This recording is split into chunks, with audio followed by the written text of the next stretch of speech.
सब लोग सामने आके बैठो। एक एक वचन वाणी को बड़ी सावधानी के साथ सुनो। जब आप सामने आके बैठोगे तब तुम्हारी समझ में आएगा कि सत्संग किसे कहते हैं। सत्संग कोई कथा वार्ता का नाम नहीं है। सत्संग कोई भाषण की प्रवचन का काम नहीं है।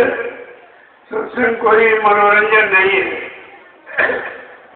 यह संत महापुरुषों की वचन वाणी जो हम सब जीवों की भवपार कहानी है।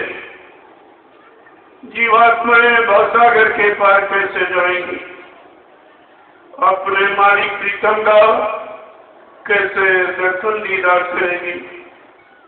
प्रेमियों, इस युक्ति का नाम है सत्संग।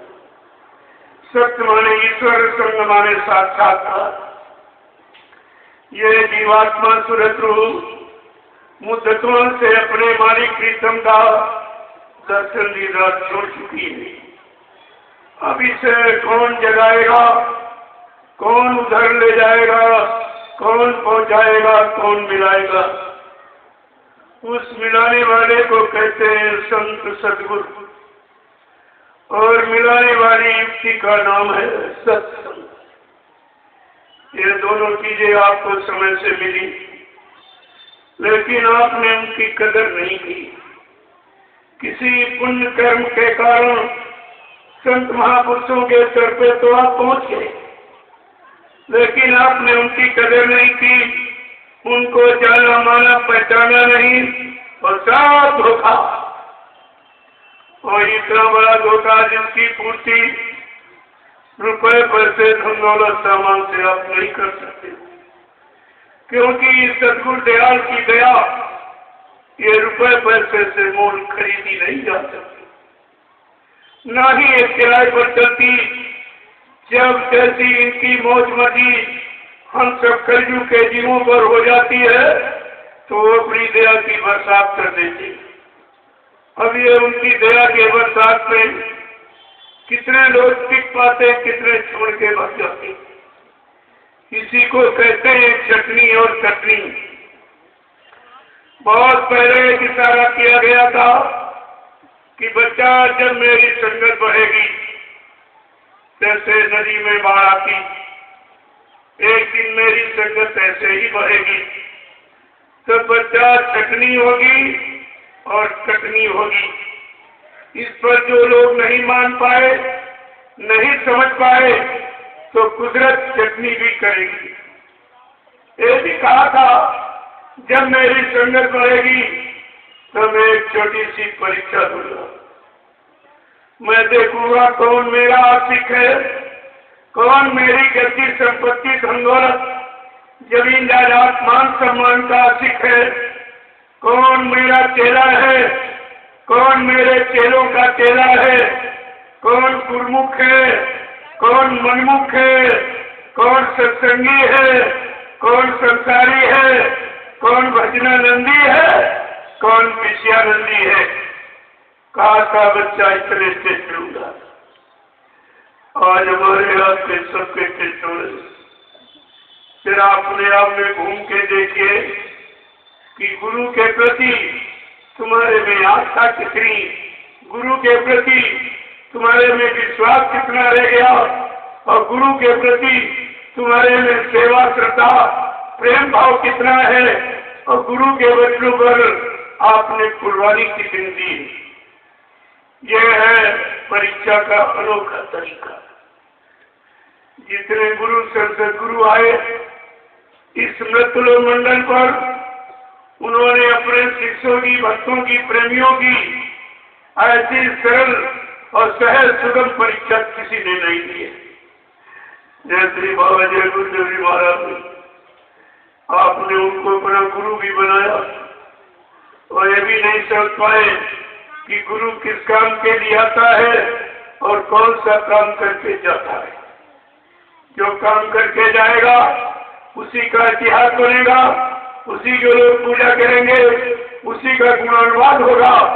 जो काम नहीं करेगा उसकी कोई पूजा, कोई इतिहास नहीं बनेगा।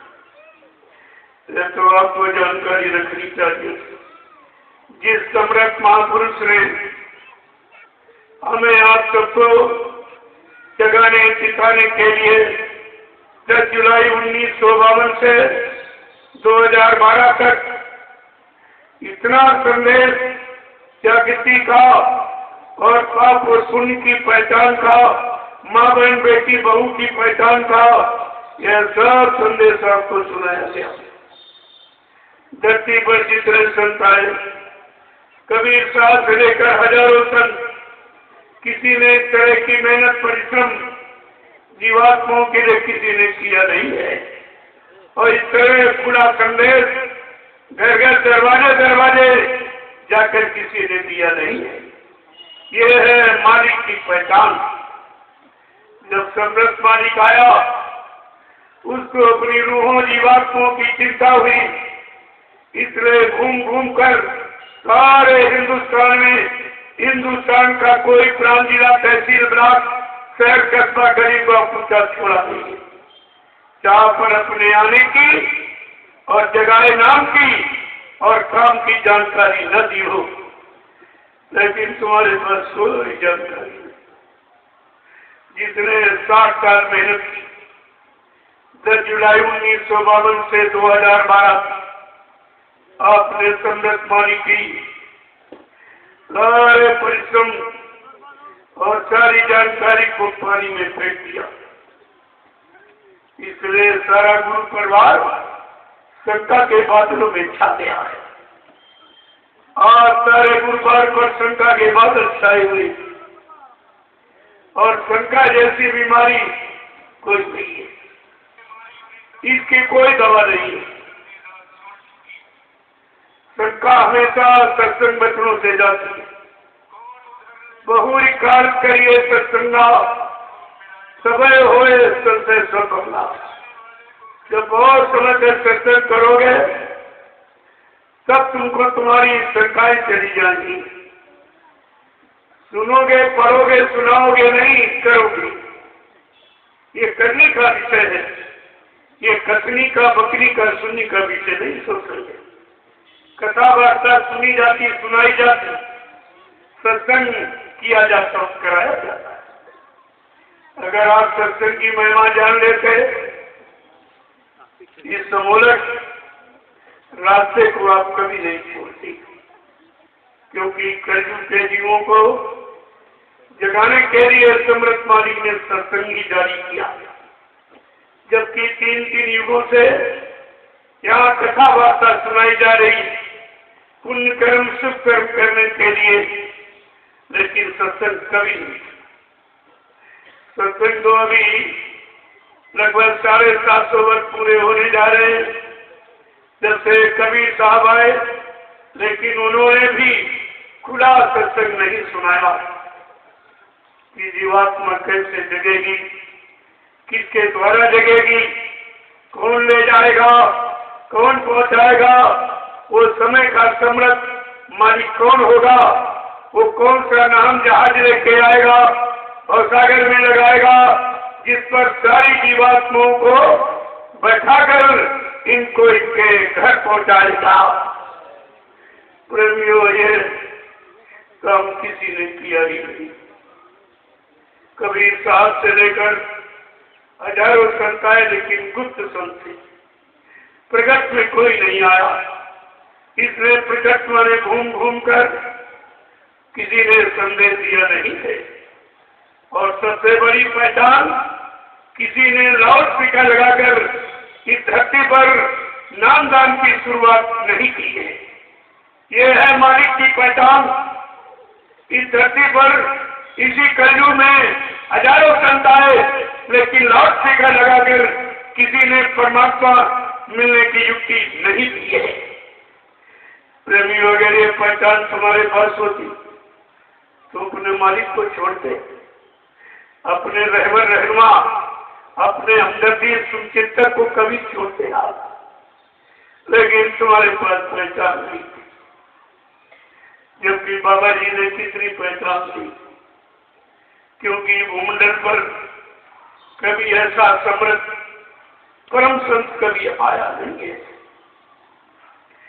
अरे गुरु आए, संत आए, सदगुरु आए, लेकिन परम संस्कृत नहीं। क्यों?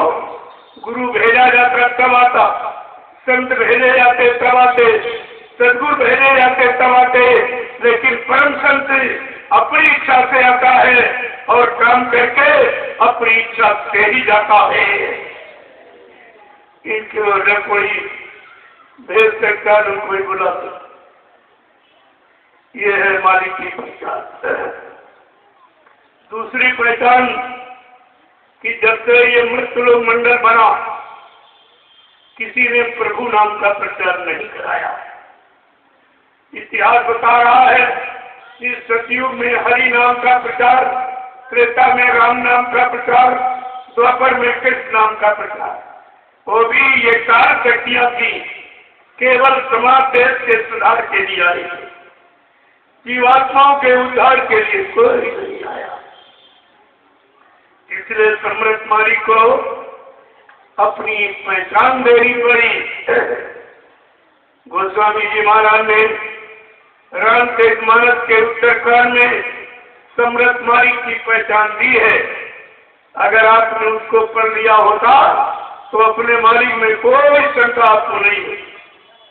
उन्होंने लिखा है, एक हनी अनामा अज सच्चिदानंद प्रभु धामा, एक ही अनामी धाम है, वहाँ एक ही अनामी महाप्रभु है।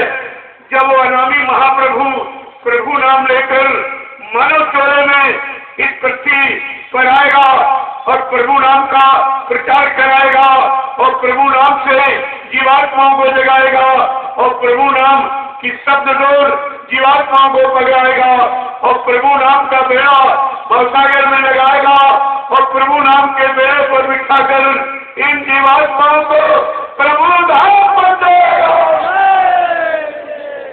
सब प्रेमियों, जीवात्माओं का आवागमन खत्म हो गया।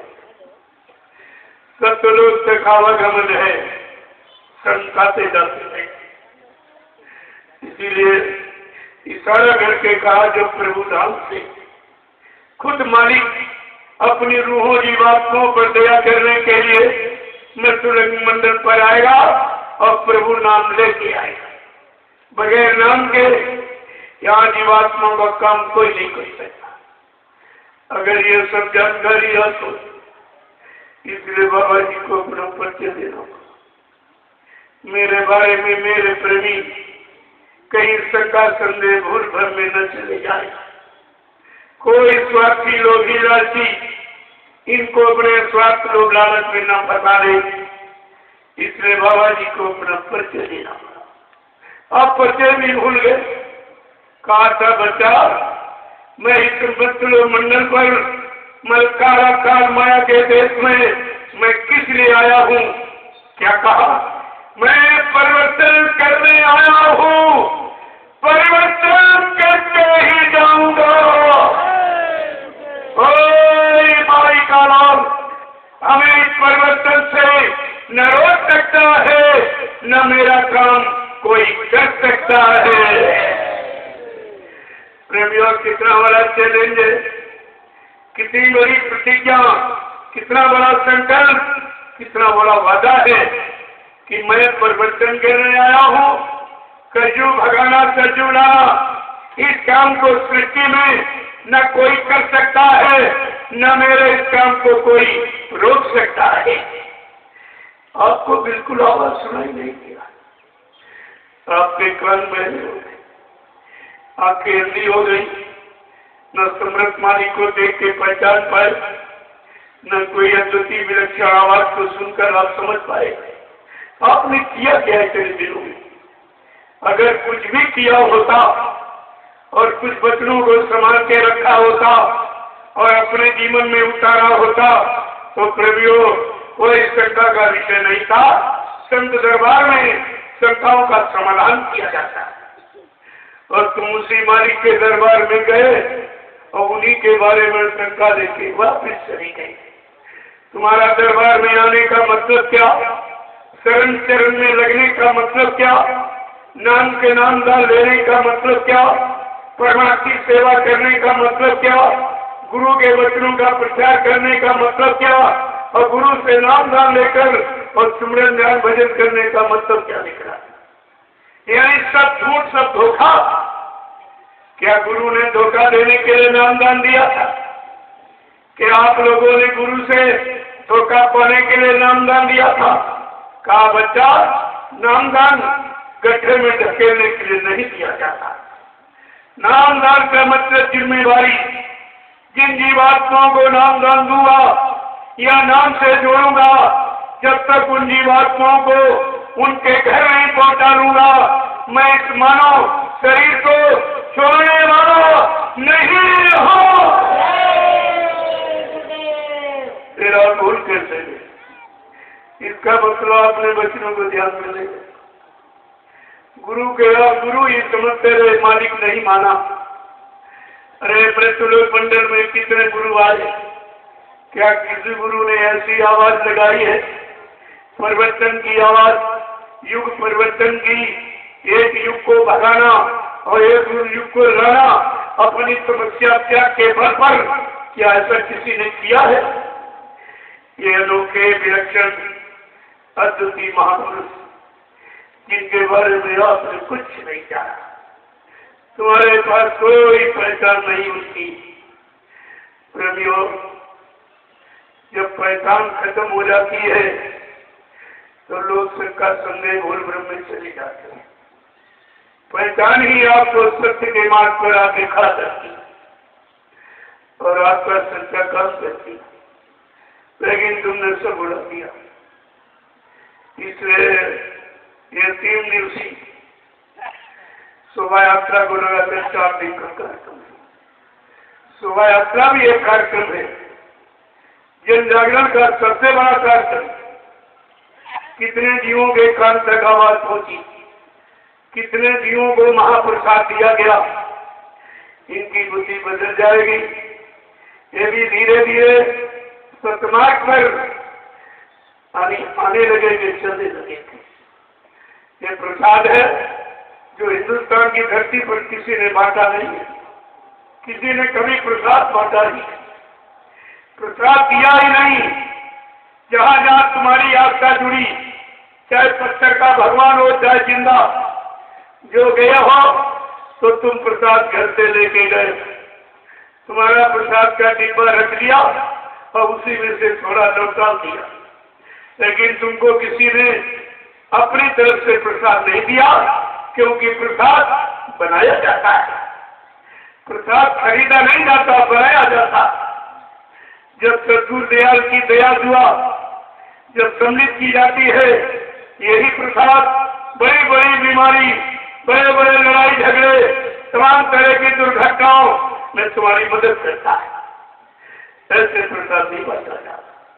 पूरे हिंदुस्तान में चर्चा फैल गई है कि ऐसा तो धरती पर कोई नहीं आया जिसने सब जीवों के प्रति हमदर्दी जताई हो और सबको शुद्ध करने के लिए प्रसाद का वितरण किया हो, सबको बीमारी महामारी कष्टों से यानी मतलब दूर करने के लिए महाप्रसाद बांटा हो और बदले में कुछ नहीं दिया। ये छोटा मोटा काम नहीं है। तुम तो बैठे हो, नहीं देख रहे हो, लेकिन तुमको सब देख रहे हैं।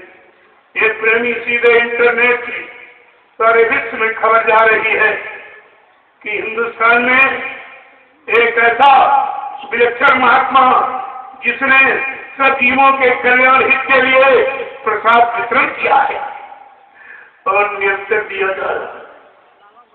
दूसरा महत्वपूर्ण कार्य है कि ग्रामवासियों को भोजन प्रसादी। कोई नहीं देखा शराबी है, कबाबी है, कैसा है, क्या कुछ। डॉक्टर ये थोड़ी पूछता तुम शराब पीतों की मांग करते हो, ऐसा करते, उसको बीमारी दूर करने से मतलब है। ऐसे महात्माओं की तुम्हारी परेशानी कष्ट मुसीबत दूर करने का मतलब है। उनका तुम्हारे अवगुणों से, तुम्हारे पाप कर्मों से, तुम्हारे गंदे खान पान से उनका कोई मतलब नहीं होता। अगर महात्मा गंदगी देखेगा, जात पात देखेगा तो जीवात्मा का उद्धार नहीं कर सकता। अगर राजा जात पात देखेगा, तो न्याय नहीं दे सकता। राजा राजा और संत महाराजा होते, इन दोनों के लिए कानून बना हुआ है, लेकिन आपको न राजा की पहचान न महात्मा की पहचान। कितना बारी आपने अपना नुकसान कर दिया। और तीसरा है जय गुरुदेव प्रभु नाम की परीक्षा, महिमा गौरव गरिमा और मर्यादा और गुरु के जीवित होने का पक्का प्रमाण ये झंडा है। ये झंडा गाड़कर ये कहा जाता कि आप इसकी जय गुरुदेव नाम प्रभु का लेकर परिक्रमण कीजिए। तुम्हारे कष्ट मुसीबत बीमारियों में लाभ, भूत प्रेत इनमें लाभ, ये सब आपका काम। हिंदुस्तान में कितने झंडे लिए घूम रहे, क्या कोई झंडा गाड़कर ये काम करा सकता, भूत उतार सकता, परेशानी मुसीबत बीमारी हटा सकता? अरे इसका प्रमाण है कि जय गुरुदेव प्रभु नाम की ये महिमा और जगाने वाले महापुरुष की ये महिमा है। और चौथा है कोरी कन्याओं को प्रसाद बरकत। ये तो हिंदुस्तान कोई जानते थे, न किसी नेता को मालूम न महात्मा को मालूम कि एक कन्या यही एक दिन मां बनेगी, इनसे ध्रुव प्रहलाद पैदा होंगे, जिससे धर्म की स्थापना होगी और सूरवीर और चरित्रवान पैदा होंगे तो देश समाज का काम हो जाएगा। बहुत बड़े बिंदु को पकड़ा गया है, लेकिन इसकी तरफ किसी का भी ध्यान नहीं है कि कन्याओं को महाप्रसाद, कन्याओं को बरकत क्यों दी जाए। इनकी चरित्र की रक्षा, इनके सतीत्व की रक्षा हो। आगे जो सचिव आ रहा है प्रेमियों, उसी की तैयारी हुई, ये उसी की भूमिका है जो 4 भागों में आपको दिखाई गई। शोभा यात्रा और यानी ग्रामवासियों को भोजन और कुमारी कन्याओं को प्रसाद और बरकत और जय गुरुदेव नाम जैसे की महिमा है। आपके सामने मैं तो रोज ही करता हूँ और ये करने वाले नहीं समझ पाए अभी तक ये क्या है। अरे ये सचिव आने की भूमिका है। सचिव आएगा जरूर, पर पृष्ठभूमि बन जाने दो। अरे पृष्ठभूमि तो तैयार हो जाने दो, सचिव तो सभी पदार्थों में चलेगा। गंदगी में तुम नहीं खड़े होगे तो सचिव कैसे आके खड़ा हो जाएगा? जहाँ गंदगी वहाँ तुम नहीं जाते हो तो सचिव कैसे चला जाएगा? जहाँ गंदगी वहाँ तुम रह नहीं सकते हो तो सचिव कैसे रहेगा? अरे जरा अपने से विचार कीजिए। तुम अभी अपने को नहीं जान पाए हो, अपनी व्यवस्था को नहीं समझ पाए हो, तो संत महापुरुषों की ये सचिव व्यवस्था को तुम कैसे समझोगे? और समझाने के लिए आपको नित्य सत्संग सुनाया जाए। मैं वही सत्संग सुनाता हूँ रोज रोज। क्यों? अभी आपको याद नहीं है। याद हो जाता तो पाठ बदल दिया जाता। लोगों ने कहा रोज रोज सत्संग वही। हमने कहा रोटी भी रोज वही खाते, बहुत पुरानी। कभी नफरत नहीं की, कभी बंदाप ने नहीं की। रोटी तो पुरानी है, लेकिन नित्य शरीर को नई ऊर्जा शक्ति देती है। इसलिए संत महापुरुषों के वचन बहुत पुराने हैं, लेकिन तुम्हारे अंदर स्फूर्ति और मतलब नया ज्ञान और नई चेतना और नई प्रेरणा आपको पैदा करने वाली है। इसीलिए कहा करिए नित्य सत्संग, साधा सकल मिठाई, अवसर न मिले दुर्लभ नृत्य पाए। प्रेमियों, सत्संग तो 2 ही शब्द, 2 शब्द है केवल। एक ये शरीर किराए का मकान है, और इस शरीर को जाने के पहले अपना काम बना दो। बस इतना तो सत्संग ही है। लेकिन इसको तुम कैसे समझोगे? तुम्हारे अंदर कैसे आएगा? तुम करनी में कैसे उतरोगे? इसलिए आपको नित्य सुनाया जा रहा है, रोज सुनाया जा रहा, रोज कराया जा रहा। लेकिन अभी तक आपने ये नहीं माना कि ये शरीर किराए का मकान एक दिन छूट जाएगा, आपके काम नहीं आएगा, फिर आपको पछताना और रोना शेष रह जाएगा। कितने लोग संसार परिवार से रोज जा रहे हैं, जिनके लिए परिवार के लोग रोते रह जा रहे हैं। एक दिन तुम्हारी भी यही हालत हो, तुम्हारा ये शरीर जरूर जाएगा, तुम इसे रख नहीं सकते हो क्योंकि ये तुम्हारा नहीं है। अगर शरीर को आपने अपना न माना होता और संत महापुरुषों के वचनों को समझकर उन्होंने कहा बच्चा ये किराए का मकान है और जल्दी से अपना काम बना लो, नहीं वो मालिक इस मकान को खाली करा देगा, फिर तुमको सिवाय सजा भुगतान के सिवा कुछ तुम्हारे हाथ नहीं लगेगा। अभी आपको कुछ नहीं मालूम है, बिल्कुल बेखौफ बैठे हो, तुम्हें पता ही नहीं है कि शरीर तो जाएगा नहीं, यही रह जाएगा।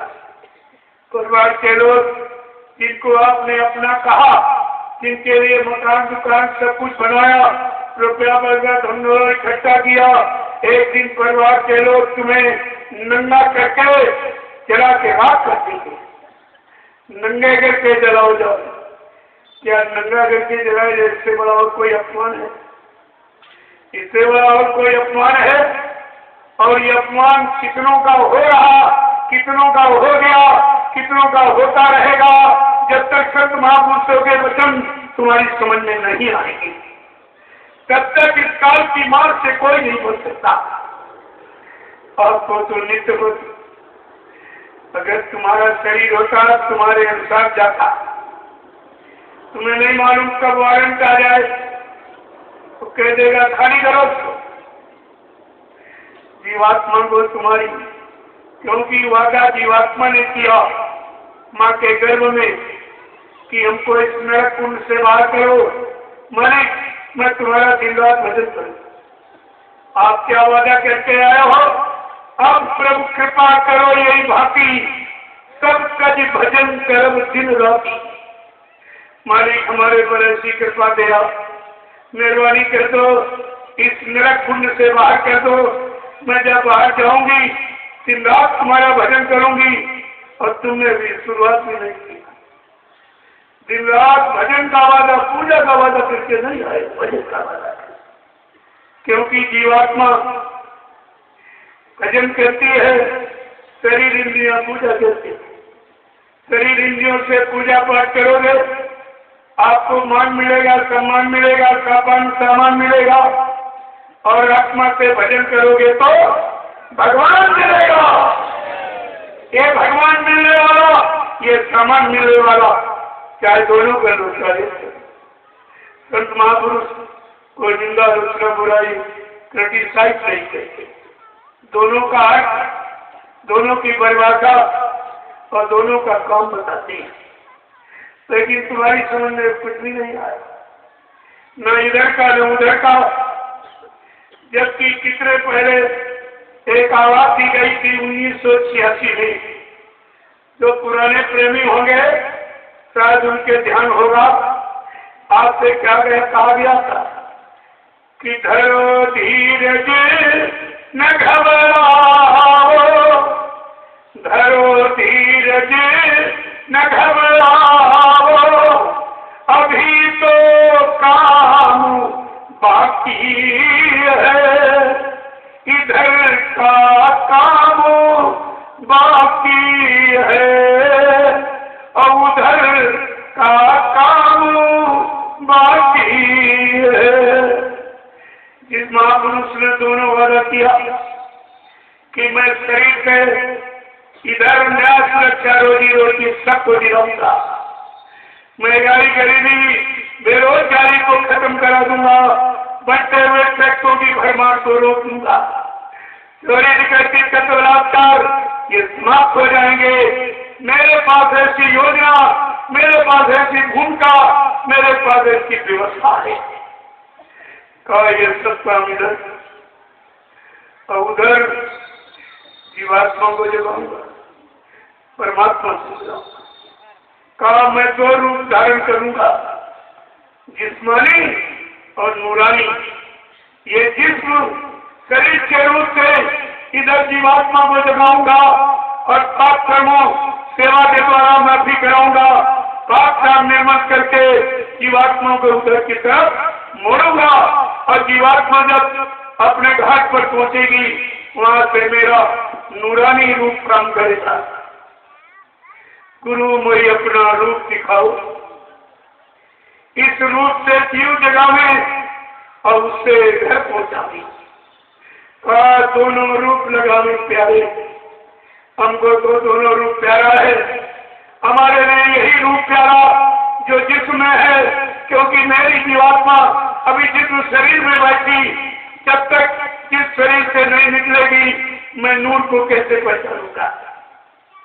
दोनों रूप तुम्हारे लिए धारण किए गए, न तुम जिस्म रूप को समझ पाए हो न नूर को, क्योंकि तुम सत्संग में आते जाते कभी 2-2 महीने 3-3 महीने 4-4 महीने 6-6 महीने का राजी हो जाता। अरे बच्चा ये सांसारिक पढ़ाई सुनिए जब रोज जाता तब तो फेल ही हो जाता। तुम कितने गैप कर रहे हो, कितने दिन बाद तुम्हारी शक्ल देखने को मिलती है। इससे सरल और कोई उपाय नहीं है, केवल सत्संग में आते जाते रहो और इसी से तुम्हारा काम हो जाएगा। कहा बच्चा मैं सत्संग सुनाते सुनाते परिवर्तन करके दिखा दूंगा। अगर सत्संग बचनों में तुम लगे रहो तो आने वाले कलयुग के इतिहास में तुम भागीदार बन जाओगे। लेकिन तुम कितनी गहराई करते, जबकि यहाँ कोई परीक्षा नहीं है, कोई कष्ट मुसीबत नहीं है, कोई तपस्या त्याग संयम नहीं कराया जाता, किसी का घर बार पत्नी बाल बच्चे नहीं छुड़ाए जाते, किसी की खेती दुकान दफ्तर बिजली व्यापार मजदूरी नहीं बंद कराई जाती, किसी की जात पात नहीं बिगाड़ी जाती। कितना संयमित ये रूपरेखा है परिवर्तन। लेकिन कब सुख समझोगे आप, कब जानोगे, कब मानोगे, कब पहचानोगे, कब अपनी जीवात्मा का कल्याण करा दोगे। अगर ये जिस्म शरीर चला गया दोबारा नहीं मिलेगा। फिर करोड़ों जन तपस्या करोगे, पुण्य करोगे, सेवा करोगे, सब कहीं मालिक की दया हो जाए, आपको मनुष्य मंदिर मिल जाए, अगर ना हो तो कुछ नहीं, शरीर भी मिल जाए ऐसे समृद्ध मालिक नाम, समृद्ध मालिक मिल जाए ऐसी दया कृपा करके नाम की युक्ति न देने, नाम की युक्ति में देने, और ये न कहें कि अपने बलपूर्ण से मैं जीवात्माओं को इनके घर पहुंचाऊंगा।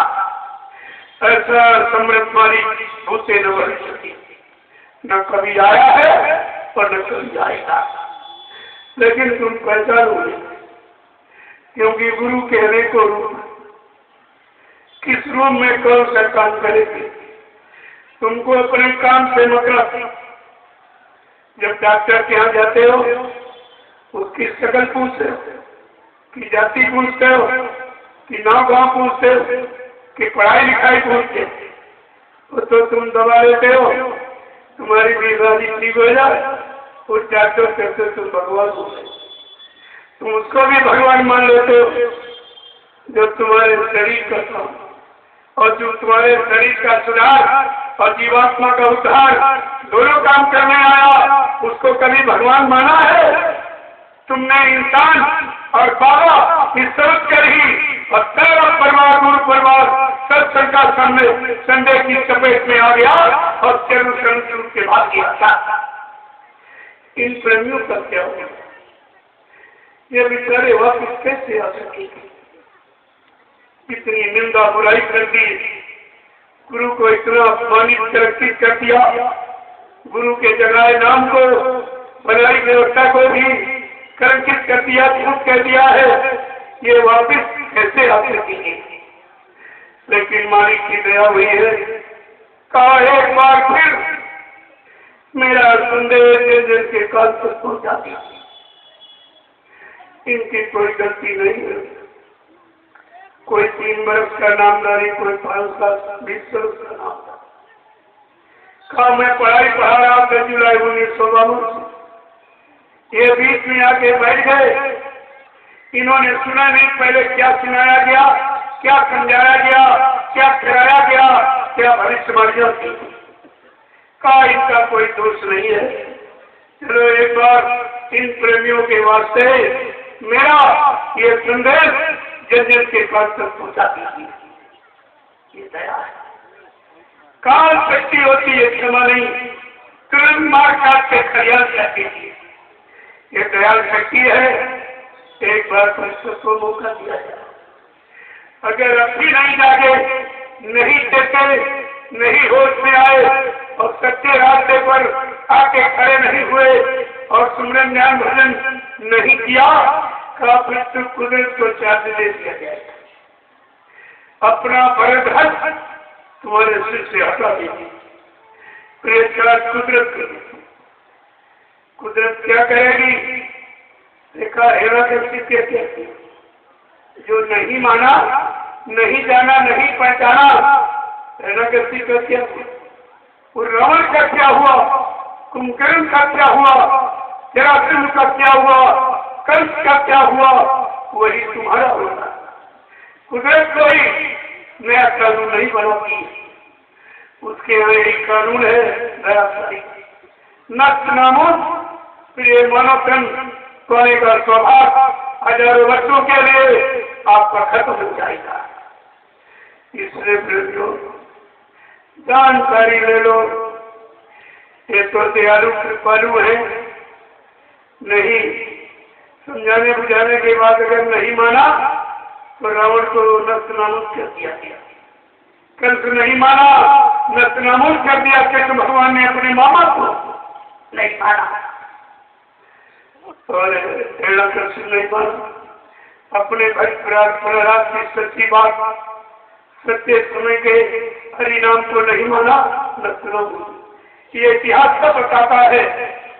गोस्वामी जी महाराज अभी कलयुग में आए, जिन्होंने रामचरित मानस लिखा, उन्होंने भी उत्तरकांड में इशारा किया है कि अगर कलयुग के जीव नहीं मानेंगे, नहीं जागेंगे, सही सच्चे रास्ते पर आके नहीं खड़े होंगे, परमात्मा की सेवा में लगकर अपने पाप कर्मों में नहीं उतारेंगे और नाम की कमाई आत्मा के घाट पर बैठकर नहीं करेंगे, उनका क्या होगा कि साधु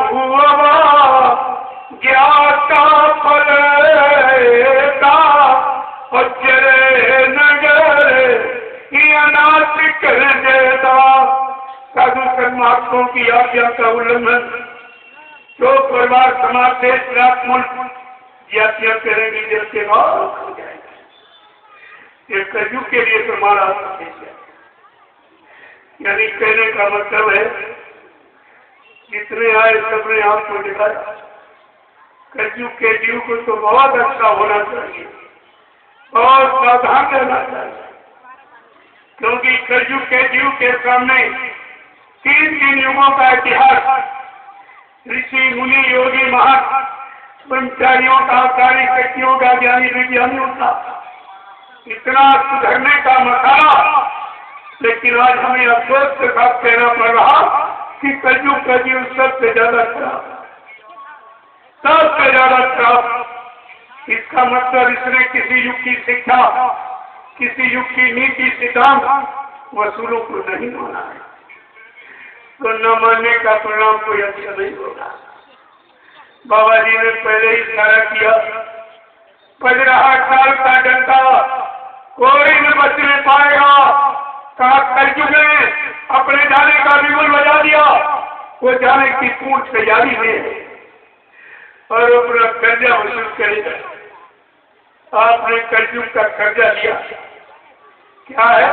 झूठ है, छल है, कपट, बेईमानी, हिंसा, मारकाट, व्यभिचार, कुच्छा, धोखाधड़ी, बेईमानी।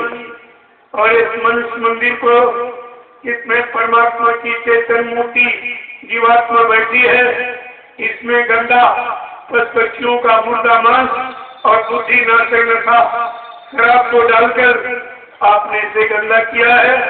लिहाजा इसकी सजा अब कुदरत देने के लिए तैयार खड़ी, तुम्हारे पीछे ही खड़ी है।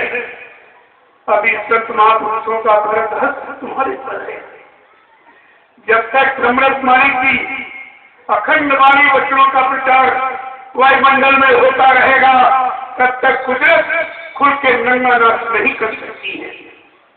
और जिन दिन संत महापुरुष अपने वाणी को विराम दे देंगे, प्रेमियों कुदरत नंगा नाच करेगी, एक एक कर्जा मार मार के शुरू कर देगी।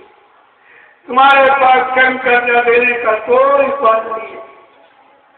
अगर रुपए पैसे धन दौलत सामान का कर्जा होते तो आप अदा कर देते, लेकिन कम कर्जा जो कुंटलों शराब पी के पेशाब बना दी, मुर्गा मीट खा के लेकिन बना दिया, इनको मारा काटा सताया अपमानित किया, बेचार को चार्ज किया, मतलब और मनो तन को गंदा किया, ये कर्म कर्जा है, ये कर्म कर्जा आप नहीं दे पाओगे। इसलिए कलयुग मार मार के अपना कर्जा वसूल करेगा। कलयुग के एक थप्पड़ लप्पड़ में, एक छोटे में 200 करोड़ का वारा न्यारा एक सेकंड में हो जाएगा। कितने लोग बच पाएंगे कि आप अपने आप को बचा सकोगे, कि आप अपने परिवार बाल बच्चों को बचा सकोगे, क्योंकि तुमको संदेश सुनाया गया, आदेश दिया गया, तुम्हें नाम दान दिया गया, तुम्हारी तमाम बीमारी महामारी कष्टों को दूर किया गया, तो सबसे पहले तुम्हारा कष्टों मर निकलेगा और तो बाप होगा। इसीलिए इशारा करके कहा कि मतलब सत्यु आने के पहले बच्चा निकल सत्यु मर जाएगा। सत्यु तो आएगा, लेकिन कचूमन कितने बच पाओगे? अगर आपको बचना है, सत्यु देखना है, अपनी जीवात्मा का कल्याण करना है, तो सद्बुद्धियाल के वचनों को अभी से मानना शुरू करो, जीवन में उतारना शुरू करो। धीरे धीरे ये सब तुम्हारा काम हो जाएगा और संसार में कोई ऐसा उपाय नहीं जहाँ से तुम्हारा ये काम हो जाए। करोड़ों रुपए किसी को दो तो मेरा एक बात पार्टी ये किसी के बस कोई धनवान बलवान बुद्धिमान एक बात तुम्हारा उतार नहीं। और दूसरा, करोड़ों रुपए दो, तुम्हारी जीवात्मा को कोई दो जन्म से बचा नहीं, परमात्मा से मिला नहीं। ये दोनों काम किसी इंसानी शक्ल के बस से नहीं है। आपको इस पर विचार करना चाहिए। कितना सत्संग सुनाया गया। 10 जुलाई 1952 से 2012 यानी 7 साल मथुरा में और 18 मई की लीला और 7 वर्ष ये पूरे हो गए लीला के बाद संदेश देने का, यानी 67 वर्ष तुम्हारे जीवन के चले गए, तुम्हारी समझ में अभी कुछ नहीं आया, न वो आया न ये आया कि लीला का मतलब क्या है, अज्ञातवाद का मतलब क्या है, अज्ञातवाद क्यों करते हैं, क्यों परीक्षा दे जाते हैं, किस काम के लिए, किसकी परीक्षा करने के लिए। अगर ये सब विचार तुम्हारे अंदर होता तो प्रेमियों कोई शंका का विषय ही नहीं है, क्योंकि बाबा जी ने पहले ही कहा था आगे ऐसी व्यवस्था बना के खड़ी कर दूंगा, फिर बच्चा कुछ दिनों के लिए मैं तुम्हारे से दूर चला जाऊंगा, तुम चाहकर भी इतनी जल्दी जल्दी न पा सकोगे न हमें पहचान सकोगे। आप सब भूलते हो। इसलिए मेरे आने के समय का तुम भजन करके इंतजार करना। मैं समय पर आकर अपने समस्त वादों को पूरा करके दिखाऊंगा, लेकिन तुम मेरा इंतजार भजन करके करते रहना। आपने इंतजार किया है, किसी ने इंतजार किया है? 1 मिनट भी नहीं, कोई इधर फंस गया, कोई उधर फंस गया, कोई उधर फंस गया। जबकि कहा बच्चा बगैर इंतजारी के किसी ने काम किया ही नहीं। इंतजारी ही परिवर्तन की निशानी है। भगवान राम आके अयोध्या से फौज लाकर लंका पर चढ़ाई करके राम को मार दो, लेकिन नहीं, 14 वर्ष जंगल में इंतजारी किया, 14 वर्ष। और सबरी ने अपने गुरु मतंग ऋषि के आदेश पर कहा, सबरी एक दिन तेरे घर भगवान राम खुद आएंगे। सबरी ने दिन तारीख महीना नहीं पूछा, उसी दिन से इंतजार करने लगी और 12 वर्ष इंतजार किया अपने भगवान का। तुमने अपने गुरु भगवान का एक मिनट भी इंतजार नहीं किया, जबकि वो भगवान केवल सांसारिक कार्यों के लिए आया और ये समर्थ मालिक यानी सांसारिक यानी सुधार और जीवात्मा का उद्धार दोनों काम करने के लिए आया। और आपने पहचान नहीं पाया। कब पहचानोगे, कब जानोगे, कब मानोगे? 7 वर्ष पूरे हो गए, आत्मा शुरू हो और समझ में अभी भी कुछ नहीं आया। एक भी सब क्यों सुनते नहीं है? ये कहते तो रोज ऐसा उधर पीछे बैठ कर सोते थे, भंडारे में उधर भोजन बना खाते। ये तो सुनते इनको क्या दिखाई देता? इधर देख रहे हैं, इधर संदेश दे रहे हैं। अरे सबसे पहले तुम्ही को देखा जा रहा कि उपस्थिति किनकी हुई, किसकी नहीं हुई। अब बार बार ऐलान किया जाता, सामने आके बैठो, सामने दृष्टि पड़ेगी, तमाम पाप दृष्टि से झड़ जाएंगे। ये सब और में इधर उधर बैठते छिप छिप कर चोरों जैसे ये छिप छिप की आड़ में बैठते। इनको तो बहुत जन्म लग जाएंगे, क्यों ये रहते हुए भी नहीं जान पा रहे, नहीं कर पा रहे, नहीं मान पा रहे। इनका उद्धार होना असंभव है और ये सब विकास करना चाहिए। असल में कितनी बार कहा गया, अभी कबीर, नानक, पलटू, रमदास तक के जीव पड़े थे। नाम जान ले लिया, हमारा खुदी पचास सुमरन भजन कुछ नहीं। सत्संग भजनों को कोई याद नहीं कहते बैठ गए। अरे जब मुसीबत आए तो बचनों को याद करो, मुसीबत तुमसे बच जाओगी। ये बचे ही बचाएंगे तो तुम सब भूल जाते। इसलिए अभी आपको मौका है, जब तुम्हारी की दया हो रही, बरसात हो रही है, भीग लो भीग लो। इसी भीगने में सारी गंदगी उतर जाएगी और बात आपकी समझ में आती नहीं, इशारे आप जानते नहीं हो, तो फिर लाभ कैसे मिलेगा? एक एक वचन को इसको बाबा जी को कहने की क्या जरूरत है, क्योंकि आप भूल जाते और ऐसे वचन किसी ने उच्चारण किए नहीं। क्यों? ऐसा काम करने कोई आया ही नहीं धरती पर। ये धरती के एक अक्षर महापुरुष कभी कहा था, अच्छा मैं कलयुग का इतिहास बनाने आया हूँ। देखिए किस लिए आया हूँ? इतिहास बनाने। सतयुग त्रेता द्वापर के इतिहास बन गए, वही आपको पढ़ाई सुनाई डाले। जो समय निकल जाता है, गुजरा हुआ जमाना आता नहीं दोबारा। वक्त समय घड़ी निकल जाती है, दोबारा नहीं आती। जब वो समय घड़ी नहीं आएगी, उस समय के इतिहास पढ़ने से आपको लाभ क्या मिलेगा? क्या लाभ मिलेगा? केवल ये जानकारी होगी कौन शक्ति आई, किस काम के लिए आई, किसने विश्वास किया, उसका काम बन गया, किसी ने विरोध किया, वो मारा गया। केवल इतनी जानकारी।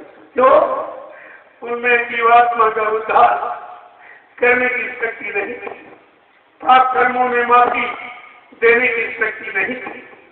ये दोनों काम जो मृत्यु लोक मंडल पर करेगा, वो जीवात्मा को पाप का निर्माण करके इसको घर पहुंचाएगा। बाकी एक काम किसी ने बस कर दिया। कहा था बच्चा, मैं कलयुग का इतिहास बनाने आया हूँ। ऐसा इतिहास बनाऊंगा जो भूते न भविष्यते।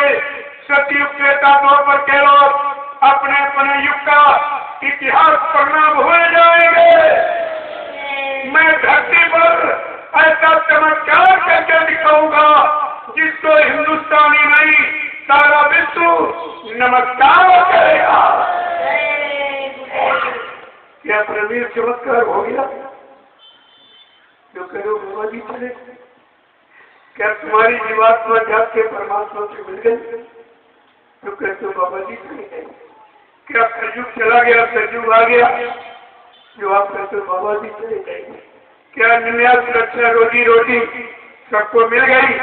महंगाई, गरीबी, बेरोजगारी हट गई, टैक्सों की भरमार खत्म हो गई, जो तुम कह रहे हो बाबा जी चले गए। अरे जो दोनों तरफ का काम करने आया, इधर न्याय सुरक्षा रोजी रोटी दिलाना, महंगाई, गरीबी, बेरोजगारी हटाना, टैक्सों की भरमार को रोकना, उधर जीवात्मा को जगाना, परमात्मा से मिलाना, ये दोनों काम असंभव है, कोई नहीं कर सकता। 70 साल की आजादी में आपने देखा कितने चुनाव हुए, चुनाव पर चुनाव, चुनाव पर चुनाव, सारा देश चुन गया, और जिनको चुना उन्होंने तुम्हारी हमदर्दी का और तुम्हारे लाभ का कोई काम नहीं चुना, तो चुनाव का मतलब क्या हुआ? एक मात्र 5 साल के चुनाव में 70 अरब रुपए खर्च होता है। 70 अरब कितनी बड़ी धनराशि है।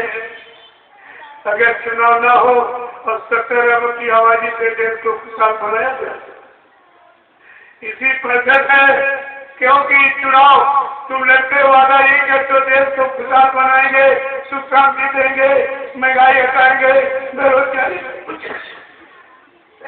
कुछ नहीं। अगर वो पैसा जो चुनाव में खर्च होगा वही कुछ है, उसे सिखाओ। लेकिन काम किसको करना है?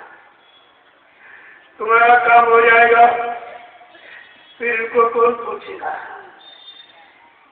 जैसे मेडिकल स्टोर, अगर सब लोग दवा से ठीक हो जाए तो मेडिकल स्टोर बेकार हो जाएगा, कोई दवा खरीदेगा, करोड़ों रुपए इसके बेकार हो जाए।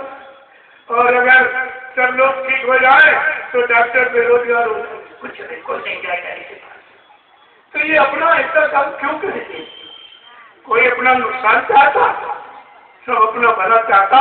तुम्हारा हो या ना हो, हमारा भला हो, सिद्धांत तो ये है। और संतों की आज्ञा है, परमार्थ के कारण साधु धरा शरीर, जो प्रमाण देश और धर्म ही पाया है, इसके लिए आए। उनका अपना कोई काम नहीं, न राज का, न पाठ का, न धन का, न दौलत का, न श्रमण का, उनका कोई काम नहीं। केवल जीवात्मा जगह घर पहुंची, जीवात्माओं का आवागमन छूट जाए, बेचारी नरकों में पीटी जा रही बेगिना निर्दोष बच जाएगा। वो तो इसलिए कहा साधु से होए न कार्य हानि, साधु संग महात्माओं से कभी काम की हानि नहीं होती। वो हानि उठाने आते हैं, लाभ देने आते हैं, अशांति में रहते हैं, शांति देते हैं, ये उनका सिद्धांत है। और आपने भी बोला दिया, बाबा जी ने इसलिए भी कहा कि तुम भूलना मत कि मैं किस काम के लिए आया हूँ। कहा सतयुग को भगाऊंगा, सतयुग को लाऊंगा, सबको न्याय सुरक्षा रोजी रोटी की व्यवस्था बना के दूंगा, सबको शाकाहारी बनाऊंगा, सबकी जीवात्मा को जगाऊंगा, परमात्मा से मिलाऊंगा, और जगाए नाम जहाज पर बैठा कर इन जीवात्माओं को इनके घर पहुंचाऊंगा। ये प्रेमियों इस काम के लिए अभी इसमें से कोई काम आपका नहीं हुआ। तुम अपने काम को नहीं समझ पाए, अपनी हानि अपने से कह रहे, चले गए मर गए तो काटे, और कोई काम नहीं पाया। लिखा संत वचन बचत नहीं, परत जात ब्रह्मांड, चाहे ब्रह्म अपनी ब्रह्मांड की रचना में तब्दीली बदलाव क्यों न करते, लेकिन संत जो कहेंगे वो करके दिखाएंगे, और जिस काम का वादा संकल्प दिया वो करके ही जाएंगे। तो आपको विचार से हो जाएंगे। और कहा था बच्चा, मैं अजर अमर देर से आया, जब आपको नाम दान दिया, यही वादा किया कि बच्चा मैं अजर अमर देश से आया हूँ, जब तक इन जीवात्माओं को अजर अमर देश नहीं पहुंचा लूंगा मैं कैद से बैठने वाला नहीं हूँ। जब तक मेरा एक भी जीव यहाँ रहेगा मैं बराबर मौजूद रहूंगा। जब मेरे जगह सारे जीव चले जाएंगे मैं पीछे चले जाऊंगा।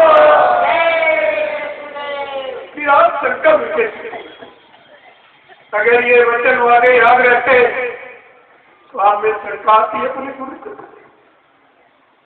कितना भारी आपने अपना नुकसान किया, और यह परमार्थी नुकसान कोई पूरा भी नहीं कर सकता। आपको एक वचन पर विचार करना है। भगवान राम ने भी संतों की महिमा, उनके वचनों की महिमा क्या कहा उन्होंने? भगवान राम ने कहा कि हमारे वचन ने पढ़ता है पीता पसंद बचान पत्थर के लिखो। भगवान राम कह रहे मेरे वचनों में हेरा फेरी हो सकती, क्योंकि मैं सीमित व्यवस्था परिवर्तन के लिए आया हूँ, देशी प्रदेशी परिवर्तन के लिए। लेकिन संत महापुरुष जो विश्व परिवर्तन के लिए आएगा, विश्व परिवर्तन की आवाज लगाएगा, उसकी जबान पत्थर की लकीर होगी। आपने भगवान को भी जो कहते तुम्हारी तो कोई क्वालिटी ही नहीं, किस क्वालिटी का तुम्हें भक्त माना जाए? कोई क्वालिटी ये बताओ आप अपना लाभ कैसे प्राप्त कर सकते?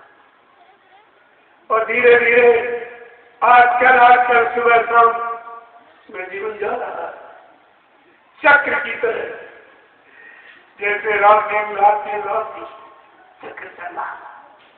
और फिर तुम्हारे जीवन का चक्र सुबह शाम सुबह शाम सुबह। इसी में तुम्हारे जीवन की अमूल्य पूंजी सौ की जा रही है और तुम्हें दिखाई नहीं देती। और ये सौ की पूंजी दोनों तरफ से आती है, तभी पूंजी खत्म करती स्वास्थ्य, और जाती है तभी खत्म करती। ये डबल नुकसान होता है। तो आपसे यही कहा कि हम सब कुछ चला दिया, कुछ नहीं बचा। जो श्रेष्ठ जीवन बचा है उसी में संकल्प ले लो और ये प्रतिज्ञा करो कि हम लोग नसरानी अब न। जो समय शरीर भोगों में चला गया, गंदगी में चला गया, पाप कर्मों में चला गया, अब मैं संकल्प लेता हूँ, आप दया कर दीजिए कि अब जो श्रेष्ठ जीवन है वो गुरु के चरणों में, उनकी शरण में, उनके वचनों के पालन में, उनकी दी हुई नाम की कमाई में लगाऊंगा। अगर आप ये संकल्प कर लो तभी आपका काम हो सकता, क्योंकि मालिक इतना खुश है। तुम्हारी बची हुई पूंजी में ही काम कर दूंगा। एक घड़ी आधी घड़ी आधी मापुरी आप गोस्वामी संगत की हरे कोट होगा, करोड़ जन्मों के अपराध खत्म हो जाएंगे अगर एक घड़ी का सत्संग तुम्हारी सुनती आई। सत्संग की इतनी बड़ी महिमा है, लेकिन तुम्हारी सुनने तो कुछ नहीं आया। सत्संग क्या है, क्यों सुनाया गया, क्या जरूरत पड़ गई संत महापुरुषों की मृत्यु लोक मंडल में आने की, अपना चेतन प्रकाश में कुसुमा देश छोड़कर इस गंदगी वाले देश में क्यों आ गए? क्यों आ गए? कितनी बड़ी दया है। तुम गंदगी में नहीं खड़े हो, गंदगी में कह दिया आप नहीं जाओगे, लेकिन मालिक ने अपना चेतन देश इतना खुशनुमा है, इतना खुशनुदार है, इतना अखंड प्रकाश है, अखंड आनंद है जो किसी लोक में नहीं। और हम सब जीवात्माओं के वास्ते अपना वो मोलक यानी देश छोड़ करके इस काल माया की गंदगी के देश में आ गए और जीवात्माओं को जगाए। परेशानी में उठाई, क्या ऐसी परेशानी किसी ने उठाया या किसी का ऐसा इतिहास है कि अपने भक्तों के लिए, मुरीदों के लिए और लोगों के लिए किसी गुरु सदगुरु ने ऐसी मुसीबत उठाई है।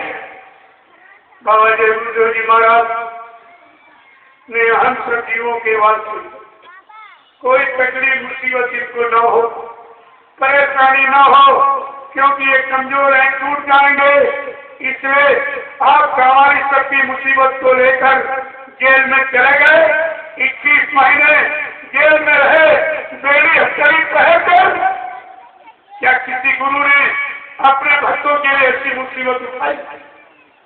और आपने उस गुरु को बुला दिया जिसने तुम्हारे लिए इतनी मुसीबत, 21 महीना बेड़ी हथकड़ी, न जेल के ग्रहण किया, न निग्रहण किया, 21 महीने पर किया सकता। जीवात्माओं की रक्षा के लिए जब तक ये प्रण मेरा पूरा नहीं हो जाएगा, मुझको रिहाई नहीं कर दिया जाएगा, तब तक मैं जेल का कोई पानी और रंग नहीं खाऊंगा। तो आपने उनके लिए क्या किया भी नहीं, चले मर के चले गए। ये कलंक और लगा, क्या इस अपराध की क्षमा मिलेगी? जरा सोचो विचारो, आपने ये किया क्या? अभी आपके लिए मौका है कि वो दयालु है, माफ करने ही आए। जब मुसलमान प्रधानमंत्री को माफ कर दिया, किसी ने यानी जेल में बंद किया, 21 महीना बेटी बहनी हथकड़ी डाल दी और 6 महीने के लिए कटघरे में बंद किया। इनको भोजन पानी नहीं दिया जाएगा, हवा प्रकाश, ये बाबा मर जाएंगे। मार जाने के लिए जिसने इतना भारी कर्म किया और मालिक ने उसको भी माफ कर दिया। आप इतने बड़े गुनहगार नहीं हो, इतने बड़े दोषी नहीं हो, लेकिन वो अंत में माफी मांगने गई। 1979 में मद्रास जेलों को पकड़ लिया, 80 मिनट तक रोती रही, माफ कर दीजिए, माफ क्षमा कर दीजिए, मैं आपको समझ नहीं पाई, पहचान नहीं पाई, मेरा बहुत बड़ा अपराध, बहुत बड़ा मैंने पाप किया, आप दयालु हैं, माफ कर दीजिए। देखो ऐसे मालिक इन्होंने माफ ही कर दिया और आशीर्वाद दिया। तुम्हारा वो फिर प्रधानमंत्री बने, क्या ऐसा कोई कर सकता सृष्टि में? यहाँ तो बदले की भावना, अगर कोई एक गाली दे तो तुम 10 गाली दोगे, एक झंडा मारे तो 20 झंडा मार दोगे। लेकिन दयालु कृपालु समय सदगुरु की पहचान किया तो दया देखी, तो क्या तुम जैसे नर की पद की तो दया नहीं होगी, लेकिन दया पड़ने के अधिकारी तो बन जाओ।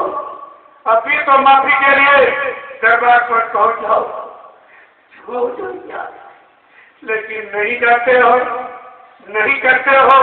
अहंकार कुमार घमंड, जैसे रावण काल में वो राम भगवान नहीं है, ये राम का नाम भगवान नहीं, मैं उसके पास कभी नहीं जाऊंगा, और इसलिए वो मर गया, नष्ट नामूद हो गया पूरा परिवार। 70 फुट 72 नाम रावण कर दिया। कितना बड़ा परिवार, न मानने पर, विरोध ज्यादा बढ़ाने पर परिणाम क्या हुआ? पूरा परिवार मौत के बाद जाता। और तुम भी वही कर रहे हो। अब दयालु है, मैं तो कह रहा हूँ दोनों लोगों से, मथुरा वाले ड्राइवर और उज्जैन वाले दोनों से कह रहा हूँ कि अभी वापिस लौट आओ, ये दयालु हम माफ कर देंगे। अगर तुमने दोनों लोगों ने अपनी स्वार्थपरता का ये नाटक बंद न किया, ये दयालु हैं, लेकिन जितने वैसे ये दयालु नहीं। जिस दिन इनको सच्चाई का पता चल जाएगा, ये अपनी सेवा का एक एक रुपया इनके नशों से वसूल कर देंगे। इनको जानकारी मिलने दो, ये जानकारी तो मैं दे रहा हूँ, मैं कोई निंदा आलोचना बुराई नहीं करता। जानकारी क्यों? संत वचनों को जो नहीं बताएगा वो संत का द्रोही कहलाएगा, जो गुरु वचनों को छिपाएगा वो गुरु का द्रोही कहलाएगा। जिससे धर्म की स्थापना होती है, संत महापुरुषों की भूमिका व्यवस्था को छिपाएगा वो धर्म का द्रोही कहलाएगा। प्रेमियों, तुम्हारे सामने तीन द्रोह है, गुरुद्रोह, संत द्रोह, धर्म द्रोह, और तुम तीनों में फंसे हुए हो। एक द्रोह से तुम्हें कोई निकाल नहीं सकता। बचाने की बात तो सोचिए, निकाल नहीं। तो आपको विचार करना चाहिए कि तीन द्रोह की माफी कहाँ मिलेगी? कौन क्षमा करेगा हमारे अपराधों को, हमारी गलतियों को कौन माफ करेगा? तो आपको तो ये जानकारी रखनी चाहिए, और जानकारी आपको दी चाहिए। यहाँ दूसरा कोई काम नहीं। मैं किसी के इन्होंने कोई निंदा आलोचना बुराई नहीं करता, लेकिन सत्य हकीकत को कहना ये बुराई नहीं है।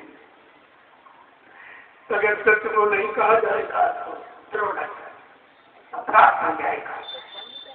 सत्य और झूठ समझाने के लिए स्कूल कॉलेज खोले गए,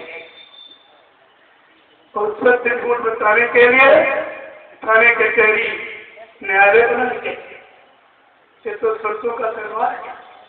यहाँ से सत्य चर्चा ही हुई, इधर उधर की कोई बात नहीं, क्योंकि हमको आपसे कुछ नहीं चाहिए। मैं पहले भी आज ही हमको आपका 1 रुपया भी नहीं, हम क्या करें, क्योंकि मेरा कोई खर्चा नहीं। ये कपड़े तो आप लोगों ने दिए तो पहन लिया, कपड़े की नहीं, ये भी आपके दिए हुए। एक रोटी सुबह शाम खाता, वो भी आपकी दी, और ये गाड़ी ये भी आपकी दी।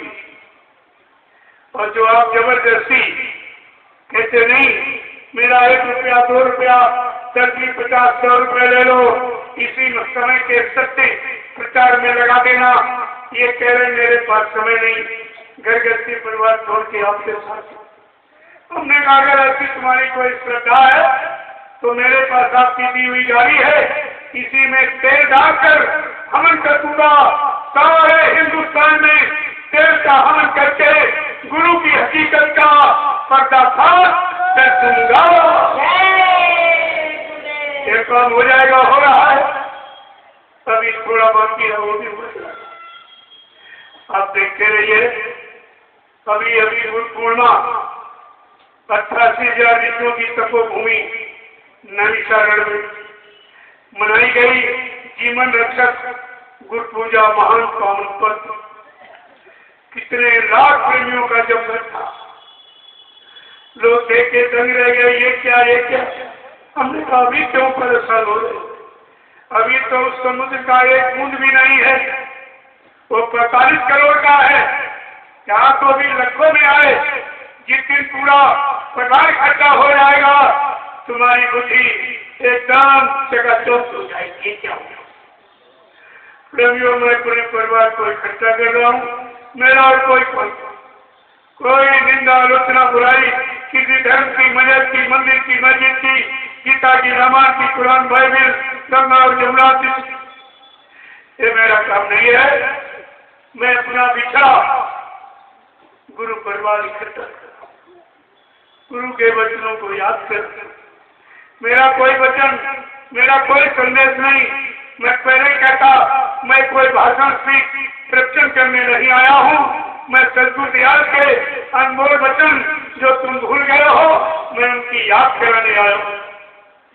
और सारे संदेश जाता पूरे देश में ये संदेश जा रहा, कोई बाकी नहीं रहा, सबके कानों तक पहुंचा। नैमिषारण्य की तपोभूमि पर, क्योंकि अब सरकार ने बड़ा झंझट लगा दिया, अगर कार्यक्रम आप करें जिसकी जमीन में तो उससे परमिशन, उसके कचरा खतौनी लेखपाल से फॉरवर्ड करो, उसको पेश करो, बड़ा झंझट हो गया। तब मैंने प्रेमियों से पहली बार कहा, नैमिषारण्य में आप लोग अपनी जमीन बना लीजिए। मैंने अपने लिए नहीं कहा, आप लोग अपने बच्चे के लिए, सत्संग सुनने के लिए, भंडारा चलाने के लिए, पूजा पाठ करने के लिए और दिशा मैदान जाने के लिए अपनी जमीन बना लो। अच्छा नहीं कहा, क्योंकि ये जन्मत भर रहा है।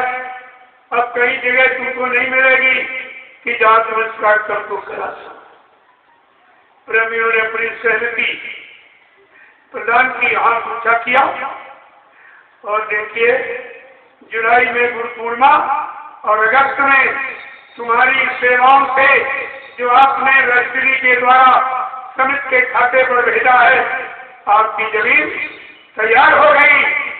यानी 12 एकड़ जमीन तैयार, 9 एकड़ का सत्संग स्थल, मथुरा वाला 7 एकड़ का, ये 9 एकड़ उससे भी बड़ा है, और 3.5 एकड़ का आश्रम के लिए, बस भंडारों के लिए और सोनी आवास के लिए जगह रहेगी। 5-7 एकड़ हो जाएगी, आपका काम पूरा। मैंने अपने लिए कुछ नहीं कहा, मेरी तो झोपड़ी रहेगी, आपकी झोपड़ी आगे भी झोपड़ी रहेगी, क्योंकि मेरा काम ऐसे आराम का नहीं है। मेरा काम बहुत विलास नहीं है। जिस काम के लिए मालिक ने भेजा और उसको आदेश दिया है, मैं उसी काम का आदेश का पालन कर रहा हूँ। और आपसे कह रहा है आप ही पालन, आप ही पालन, आपका भी काम हो जाएगा। तो धीरे धीरे अभी नए शास्त्रों में अभी सेवा से हो गई मिट्टी की सेवा। ये मिट्टी नहीं है, ये आश्रम की नींव है। अगर नींव नहीं होगी, इमारत किस पर बनेगी? जो प्रेमी नींव में अपनी सेवा कर रहे हैं, उनका इतिहास समझ है। नींव नहीं होगी, इमारत किस पर बनेगी? अभी 1000-2000 प्रेमी परमानेंट है, सेवा चल रही है। थोड़ा बहुत निर्माण भी हो गया, क्योंकि जब लोग रहते हैं, शाम को एकदम सत्संग होता है, नित्य प्रार्थना पाठ, 1 घंटा सुनने भजन, इसके बाद 20-25 मिनट का मैं संदेश देता हूँ रोज। उसके लिए छोटा सा सत्संग बन गया, एक मंच आर्टिफिशियल फैजाबाद के एक प्रेमी फौजी भाई ने अपनी गाड़ी कमाई से उस मंच का निर्माण किया। इनका भी नाम अमर रहेगा, जब तक मंच रहेगा इनका नाम रहेगा। उसी मन से संदेश हो रहा है, ये कमाई, ये पुण्य काम में लगी है। कितने लोग संदेश पा रहे, कितने लोग बदल रहे हैं, ये सब मंच की तो महिमा है, सबका मौका हो। मैं आपसे एक बात कहूंगा, तो आप लोग भंडारा लेके आए हो, जो यहाँ राशन बच जाए वो सीधे नैनिक पहुंचा दीजिए, तो तुमको भी लाभ मिल जाएगा। आप सेवा तो नहीं कर रहे हो, लेकिन अगर राशन सामान आपको पहुंच जाएगा, जो लोग सेवा कर रहे हैं, उससे तुमको भी लाभ मिल जाएगा। जितने भंडारे चल रहे हैं, यहाँ जो प्रेमी और सेवा नहीं जा पा रहे, नौकरी धंधे फंसे हैं, तो सेवा को जाओ, उसका भी आपको लाभ मिल जाए। सबको मौका दिया जा रहा, चाहे गरीब हो, अमीर हो, पढ़ा लिखा अनपढ़ हो, नहीं, मजदूर हो, काश्तकार हो, सबके लिए मौका है। आप इस सब करिए। जहाँ जहाँ कार्यक्रम हो रहे, मैं बराबर कहता हूँ, जो राशन सामग्री बन जाए उसे आप नैनिक पहुँचा दीजिए। वहाँ हजारों प्रेमी नित्य सेवा कर रहे हैं, उनको रोटी मिल जाएगी। उस सेवा का लाभ आपको रोटी खिलाने से मिल जाएगा। शरीर लाभ देने का बड़े तरीके, लेना सीख लो तो अच्छी बात, नहीं लोगे तो काम तो है, काम थोड़ी रोकने वाला।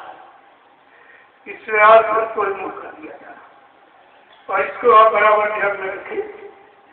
आज तुम्हें ऐसे बैठ गया क्योंकि आ जाने का दिन है। सत्संग में कल से प्रारंभ, कल परसों दो और अभ्यास, जिसकी आपकी जरूरत है, जिसको आपकी आवश्यकता है, जिससे आपका काम होना है, वो कल से मैं संदेश प्रसारित करता।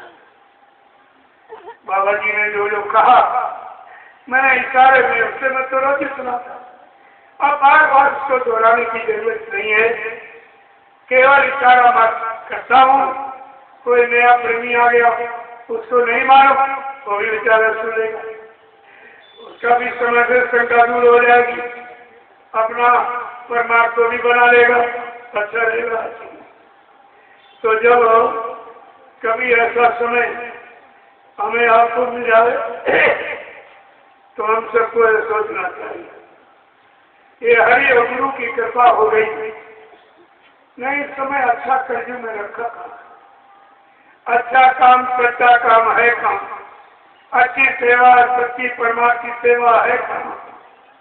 तुम्हारा धर्म परमात्मा के काम में लग जाए ऐसा कौन है जो लगा देगा? इस सब पर आपको विचार करना। अगर आप ये विचार करते रहे तो फिर तुम्हारा जीवन सार्थक हो जाएगा। इसीलिए वचन उच्चारण किए गए, किन वचनों को आप सुनती हो। अभी तो एक अभियान माफी का चल रहा है, जैसे भगवान कृष्ण ने पहले बहुत समझाया देशवासियों को। जब कोई नहीं माना, लड़ने के लिए बिल्कुल तैयार हो गए, तो अनेक सेनाएं आमने सामने खड़ी हो गई। कृष्ण का अरे भाई ठहरो जरा ठहरो, कहा कंठ बजा दो। लोगों ने कहा आप संगीत की क्या जरूरत? कहा नहीं जरूरत, संग बजा दो। अभी जो धर्म पक्ष में आना चाहता हो आ सकता है। और कल सुबह लड़ाई शुरू हो जाएगी, फिर जात बिरादरी नाते रिश्तेदारी कुछ नहीं, लड़ाई लड़ाई। इसलिए ये अंतिम वार्निंग, लास्ट वार्निंग, अंतिम संदेश है। अभी जो गुरु पक्ष में आना चाहता हो आ सकता है, लेकिन कल और सतयुग और कलयुग की जब चक्कर शुरू हो जाएगी तब आप ये मत कहना कि हमको किसी ने बताया। ये संघर्ष, ये चेतावनी इसीलिए हो रही कि आगे कलयुग सतयुग की टक्कर होने वाली। कलयुग सतयुग की टक्कर में निकल कलयुग मर जाएगा। उससे बचने के लिए आपको ये चेतावनी दी रही कि अभी संत महापुरुष अपने वाणी का प्रचार प्रसार वायुमंडल में कर रहे हैं, इसलिए कुदरत खुल के नंगा नाच नहीं कर सकती। अगर कर है तो समृद्ध मन किसी को नहीं करती कुदरत। तो इसीलिए कहा है कि जब संत महात्मा चुप होते, जब संत महात्मा चुप होते, कुदरत का नजारा होता है, कुदरत का नजारा होता है। कुदरत के नजारे में प्यार, कुदरत के नजारे में प्यारे, सतगुरु का सहारा होता है, सतगुरु का सहारा होता है। अभी भी जा गो दुनिया वालों,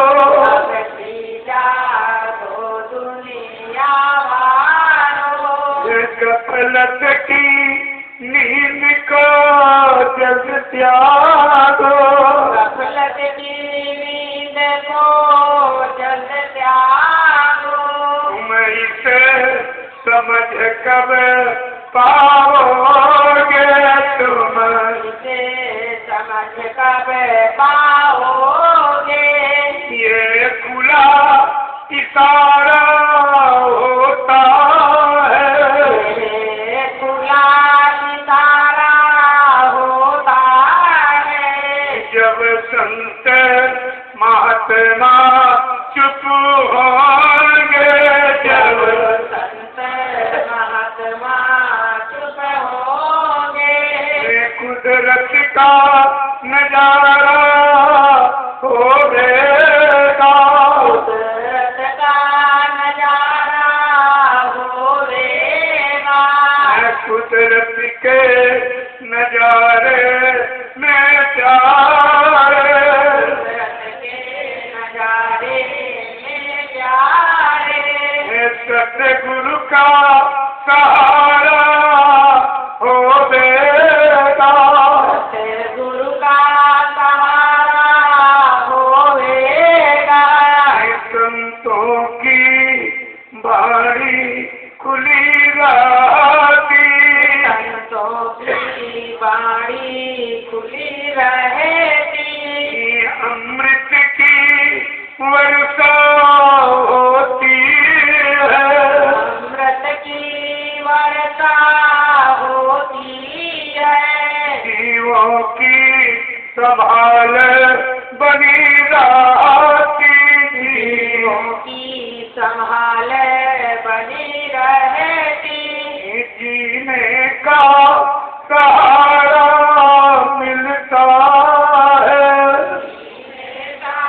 सहारा मिलता है, अब प्रकृति कनकिन नृत्य होगा, अबे प्रगति कनन नृत्य होगा, सब त्राही माम चिल्लाओगे, सबो त्राही मान चिल्लाओगे, कहे गुरु जी सीख अंतिम सुना लो, गुरु जी सीख अंतिम सुने लो, बचने का इशारा होता है, बचने का इशारा होता है, जब संत महात्मा चुप होंगे, जब संत महात्मा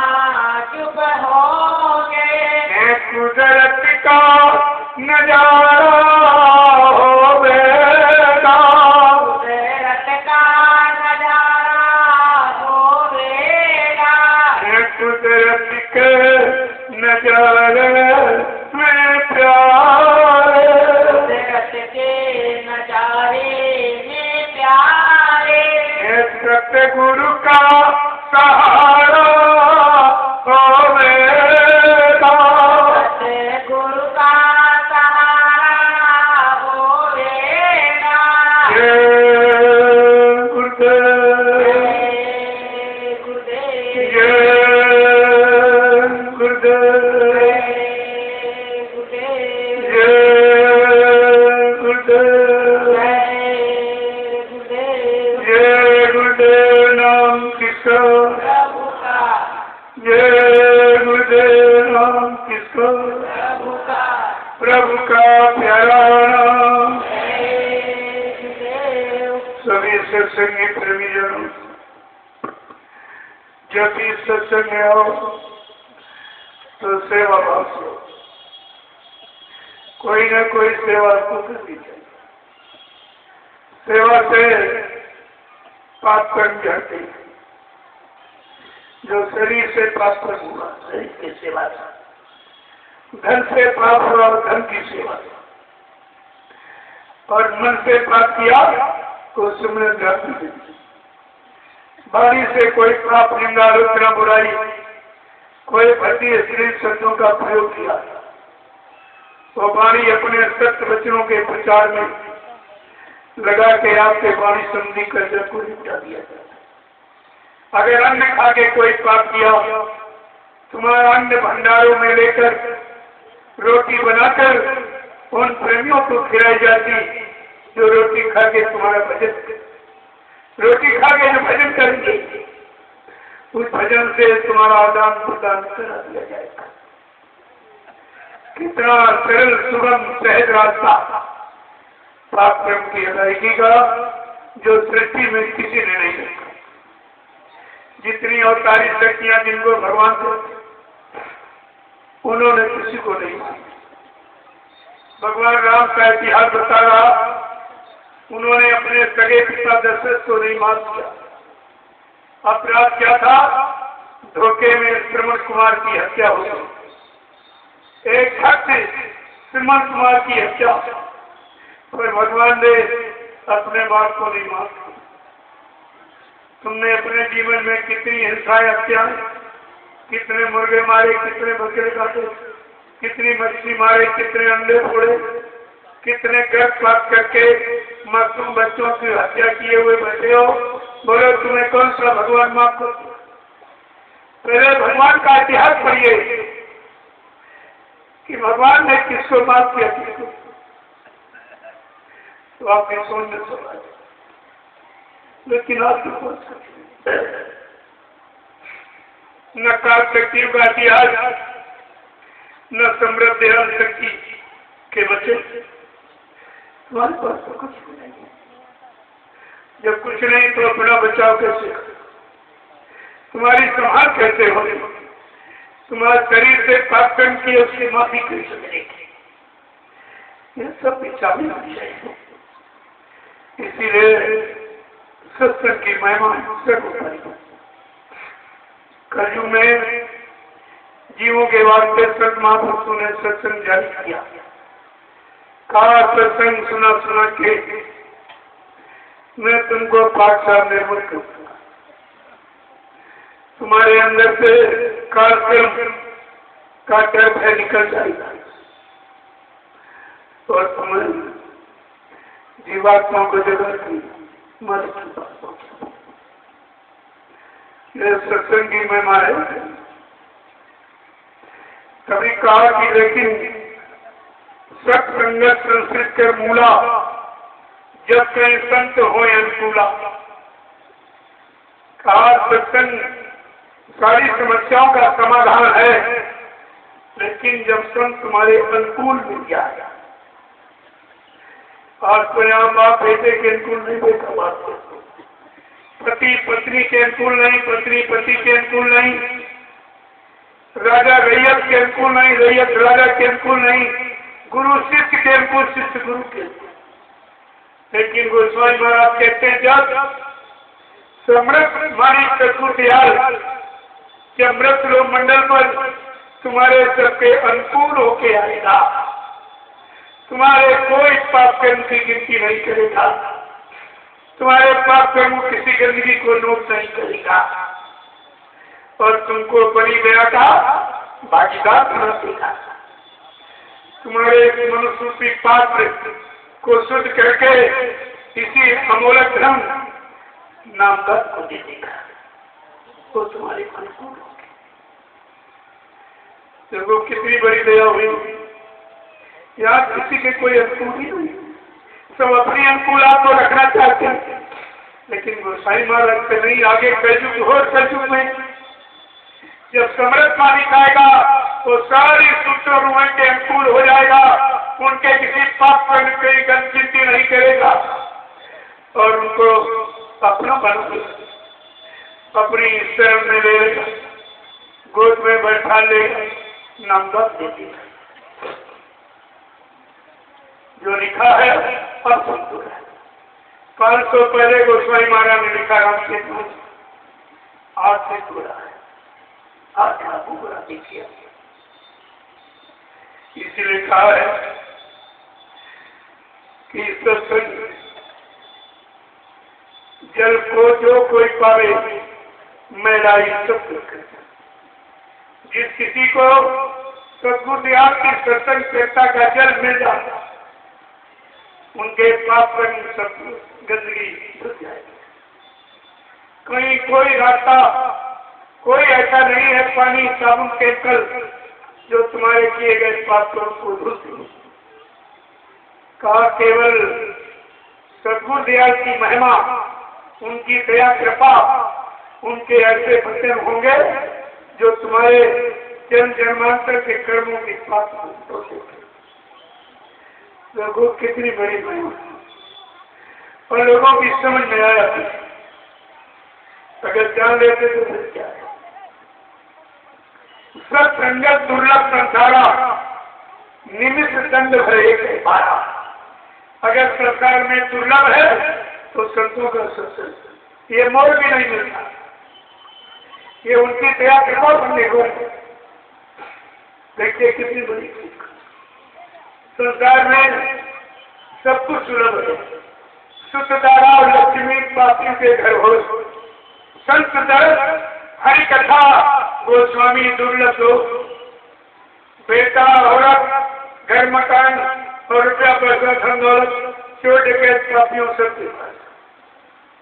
लेकिन संत महापुरुषों का मिलन हरि कथा यानी परमात्मा पाने की था युक्ति, ये सुलभ दोनों। तो दोनों आपको सुलभ हो गई। महापुरुष भी आए और युक्ति भी आपको दे दी। सर्वत सब तुम्हारे पर मेहरबान है, लेकिन तुम उनकी मेहरबानी को बिल्कुल नहीं समझ पाए। तुम्हारी समझ में 1% भी कुछ नहीं आया। और कितने बड़े लाभ से आप चित्र एक एक वचन को बड़ी सावधानी। जिन सतगुरु के वचन की करी नहीं पत्ती और करी न संगत साधकी और रोने से प्रीति आपको रोना पड़ेगा। सतगुरु के वचनों से जो तुम्हारा हर तरफ से बचाव करने वाले उनसे अगर प्रेम प्रतीत नहीं हुई और उनके साथ जन जो उनके सिवा किसी को नहीं जानते ऐसे शास्त्रों की अगर संगत नहीं की तो उनका जीवन निरंतर रोते रोते चला जाएगा। तो ये जीवन आपको मिलेगा भी। देखो इसीलिए कहा है नाग पाक में जो फंसे लोक वेद में जो फंसे पाक नाग जसाए जन्म जन्म सुख में रहे रोमे और चिल्लाए।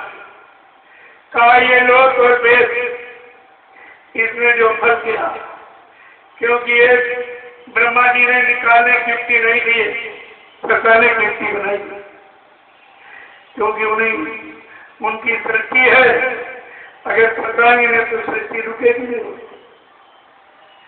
कहा ये लोग और फिर लोग के लिए जो भी इनमें जो फंस गए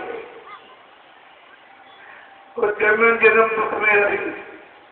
अनंतो जन्म धारण करेगा, दुख पाता रहेगा पशुओं का, पक्षियों का, कीड़े का, मकोड़ों का, लेकिन दुख कभी हटेगा नहीं। क्योंकि कितनी बड़ी जानकारी अपने वचनों की थी और फिर भी आप वचन नहीं सुन पाए। कितने दिन निकल गए सुनते सुनते सुनाते। कहने का मतलब ये है एक एक वचन को संभाल के रखने की जरूरत है। कितना सुनाया गया और 7 सालों में कितना सुना, लेकिन आज की समझ कुछ नहीं। आगे बात पीछे सबात, सुनते भूल जाते, सुनने भूल जाते, सुनते भूल जाते। तो ये मतलब क्या है? क्या तुमको भूल जाने के लिए सुनाया जा रहा है? याद रखने के लिए, अपने जीवन में उतारने के लिए, अपने जीवन को सुख में बनाने के लिए। लेकिन तुम्हारी समझ में तो कुछ नहीं आया। सब बोलते बोलते बोलते सब समय आपका बेकार होता चला जा रहा। आपसे कहा जा रहा होश में आ जाओ। मानव जीवन एक एक दिन करके जा रहा है। जो चला जाएगा वापिस लौट के नहीं आएगा। एक दिन तुम्हारा जीवन ही चला जाएगा, ये भी वापिस नहीं आएगा। जीवन रहते रहते अपना काम करा। जन्म, जीवन और मृत्यु 3 चीजें। जन्म हो गया, जीवन चल रहा, एक दिन मृत्यु के हवाले हो जाएगा। आपको समझना यह है जन्म हो गया, लेकिन जीवन को मृत्यु तक जाने के पहले हम अपना काम बनाए कि दोबारा फिर कभी मौत के हवाले न होने पाए। ये बुद्धिमानी, ये समझदारी है, ये ज्ञान है। अगर ये ज्ञान आपको हो गया तो आप सब कुछ पा जाओगे। तो कम से कम समझदारी से काम करो, समझदारी से काम करो, जल्दी हो जाएगा। लापरवाही करोगे भूल जाओगे। धीरे धीरे धीरे धीरे भूलते भूलते एक दिन तुम अपने आप को भूल जाओगे और भुला दोगे, धीरे धीरे मिटा दोगे। महापुरुषों ने इसी मानव जीवन के लिए अपना भी मानव तन धारण किया। चलो अब की बार जीवात्मा मनुष्य शरीर में आई है, चलो मनुष्य शरीर धारण करके इस जीवात्मा को जगा के इसको परमात्मा से मिला दिया, इसके घर पहुंचा दिया जाए, इसका हमेशा रोना धोना छूट जाए। लेकिन जब आप समझोगे सब तो समझोगे, ऐसे कैसे हो जाए? तो बात तो समझे नहीं। महापुरुष नित्य जगह नहीं करता, और आज भी आपको जगाया जा रहा और आपसे कहा जा रहा कि नींद त्यागो जरा आँख खोलो, नींद त्यागो जरा आँख खोलो, कब तलक यूं ही सोते रहोगे, कब तलक यूं ही सोते रहोगे, नींद त्यागो जरा आँख खोलो, नींद त्यागो जरा आँख खोलो, कब तलक यूं ही सोते रहोगे, कब तलक यूं ही सोते रहोगे, पाप गठरी पटक दो जमी पर, पाप गठरी पटक दो जमी पर, अब तलक पाप ढोते रहोगे, कब तलक पाप ढोते रहोगे, रूप प्रभु का गुरु ने बनाया, रूप प्रभु का गुरु ने बनाया, ये सबसे बड़ी पहचान है। संसार में जितने चेहरे एक बार देख लो तो भूलते हुए, लेकिन गुरु का चेहरा बार बार याद करके नहीं आता है, ये पहचान है। ये जिस्म नहीं, नूर ही नूर है। इसलिए प्रभु प्राप्ति के लिए गुरु ने ये प्रभु का रूप बनाया है, इसलिए किसी से मिलता नहीं है। जिस रूप को देखने की हर वक्त चिंता हो, उससे मिलने की, स्पर्श करने की हमेशा चिंता हो, वो शरीर समृद्ध होता है, सब तरह का आनंद देता, उनके शरीर से दया की धार बढ़ती है, कभी उनका चरण स्पर्श किया जाता है, उनके चरणों से धारा प्रवाहित होती है जो जीवों के सुधर्म से काम आती है, हर तरह का लाभ देती है, इसलिए उनके चरणों को स्पर्श किया जाता है। दरस परस मुख मंजर पाना, उनका दर्शन, उनका स्पर्श और प्रसाद का ये तमाम तरह से तुम्हारा सुधार ही करते रहते हैं। और बहुत जन्मों की गंदगी है, धीरे धीरे उतर रही, आपको महसूस नहीं होता।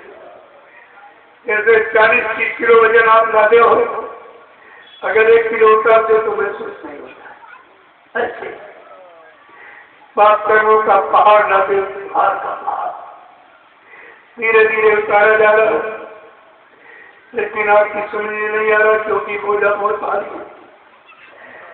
कितने अंत जन्मों का लाते बच्चों, होश में नहीं आ रहा। इसलिए क्या कह रहे हैं कि तुम्हारे लिए रूप प्रभु का गुरु ने बनाया, प्रभु का गुरु ने बनाया, और जिसको बिरलो कि कोई जान पाया, जिसको बिरला कोई जान पाया, ये है सत्य का ज्ञान ले लो, ये है सत्य का ज्ञान ले लो, वरना हरदम सियाते रहोगे, वरना हरदम ही आते जाते रहो, वरना हरदम ही रोते रहोगे, वरना हरदम ही रोते रहोगे, नींद जरा आँख खोलो, नींद त्यागो जरा आँख खोलो, कब तलक यूं ही सोते रहोगे, कब तलक यूं ही सोते रहोगे। वेद प्रभु का गुरु ने दिया है, वेद प्रभु का गुरु ने दिया है, और जिसने समझाओ अपना लिया है, जिसने समझाओ अपना लिया है। ये है मुक्ति का मार्ग ले लो, है मुक्ति का मार्ग ले लो, वरना आते ही जाते रहोगे, वरना आते ही जाते रहोगे। सतयुग का गुरु ने पीटा ढिढोरा, सतयुग का गुरु ने पीटा ढिढोरा, कलयुग जाने कठिनाई सारा, कलयुग जाने का कीना सारा। दुनिया वालों समझ लो इसे तुम्हें, दुनिया वालों समझ लो इसे तुम, वक्त की मार खाते रहोगे, वक्त की मार खाते रहोगे। तुम हो तंग रोजा मुसाफिर, तुम हो चंद रोजा मुसाफिर, तुम हो तंग रोजा मुसाफिर, तुम हो चंद रोजा मुसाफिर। कोई रहने न देगा यहाँ पर, कोई रहने न देगा यहाँ पर, इनको अपना बनाया है तूने, जिनको अपना बनाया है तूने। कोई तुमको न अपना कहेंगे, कोई तुमको न अपना कहेंगे। नींद प्यारा जरा आँख खोलो, नींद त्यागो जरा आँख खोलो, कब तलक यूं ही सोते रहोगे, कब तलक यूं ही सोते रहोगे। पाप गठरी पटक दो जमी पर, पाप गठरी पटक दो जमी पर, कब तलक पाप ढोते रहोगे, कब तलक पाप ढोते रहोगे। कोई ऐसा मृत्यु मंडल पर नहीं आया जिसने ये कहा तुम्हारे समस्त पापों को माफ कर, लेकिन समृद्ध मालिक क्या कह रहे हैं? उतार के जम जम काम करके बैठा, जो पाप था तूने अपने सिर पे रखा है, आ गया पापों के गट्ठर को उतारने वाला। ऐसी आवाज मृत्यु मंडल में किसी ने, ये सब आपको जानकारी लेनी चाहिए। ये जानकारी अगर तुम्हारे पास होती तो तुम अपने परमार्थी रास्ते से कभी नहीं अलग होते, कभी नहीं, और अपनी जीवात्मा का काम शुरू करें। लेकिन आपने किया ना, आपने जाना माना पहचाना, कुछ नहीं किया, इसलिए तो अपराधी अपराध। जय गुरुदेव,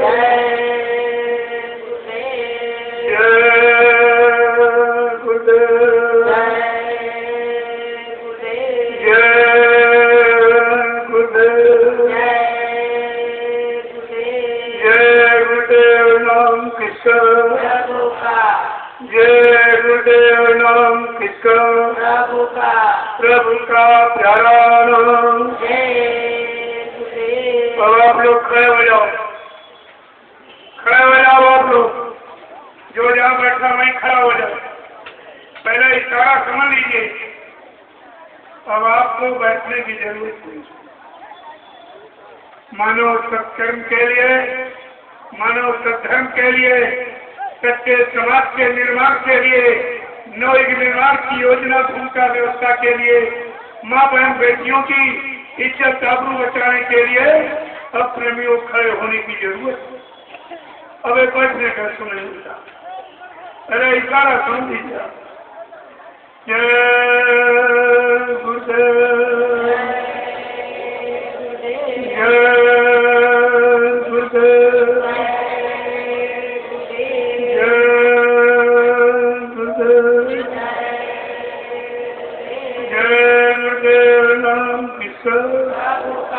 जय गुरुदेव नाम किसका, जय गुरुदेव नाम किसका, प्रभु का प्यारा नाम,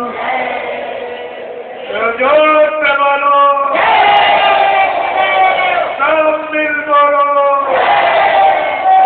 बोलना होगा,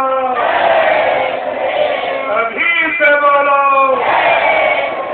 सुख दर्द हरेंगे, सब कष्ट हरेंगे, सुख शांति भी देंगे, सबके दाता, सबके मालिक, प्रेम से बोलो, ये नाम नहीं इंसान का, ये काम नहीं इंसान का,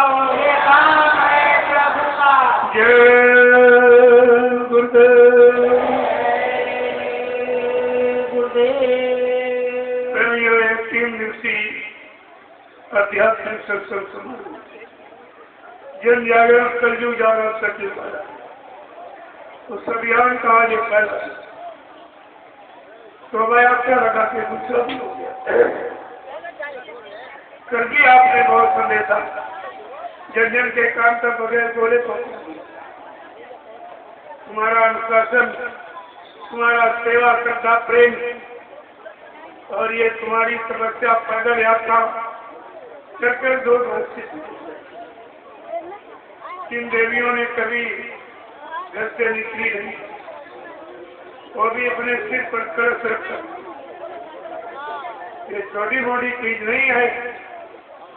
जब ये नारियां ये धर्म का कलश अपने सिर पर रख के निकल पड़ेगी और धर्म ज्योति जगा के प्रेमियों धर्म की स्थापना की शुरुआत हो जाएगी। ये उसी की शुरुआत हो और आप इस रास्ते से वंचित रहेंगे, क्योंकि तुम समझते नहीं थे। यहाँ जो भी सारा जो भी आदेश किया जाए बिना मालिक की मौत मर्जी से अपनी तरफ से मैं कभी कुछ कहते ही कहने हमें जो आदेश हुक्म होता मैं आप सब उसको पता और आपका काम है उसका पालन करना, तो तुमको उसका लाभ मिल जाए। जय गुरुदेव, जय गुरुदेव, जय गुरुदेव, जय गुरुदेव नाम किसका, जय गुरुदेव नाम किसका, प्रभु का प्यारा नाम, सत्य को लाएंगे, विश्व में शांति को लाएंगे, जन जन में प्रेम को लाएंगे। स्वामी जी का कहना है क्या खाने से हुए खराब, क्या खाने से होगी भलाई, अब कुछ होने वाला है, जो अभी समझ न पाएंगे, जो अभी जान न पाएंगे, स्वामी जी की वाणी है, स्वामी जी की बात न मानी, यदि स्वामी जी की बात न मानी, जय गुरुदेव। आत्मा मैंने केवल छोटा सा हिस्सा, क्योंकि ये पर तुम तो जगह हो रहे सबको मालूम, तो बार बार कहना मुनासिब नहीं। मैं कल से सत्संग प्रारंभ करूँ तो तमाम लोग आ जाएंगे, उनको भी सत्संग के बच्चे मिल जाए, छूट जाएगा तो मिलेगा। इसलिए देखो आपके लाभ के लिए ये गुरुनाम प्रभु का झंडा गड़वा दिया।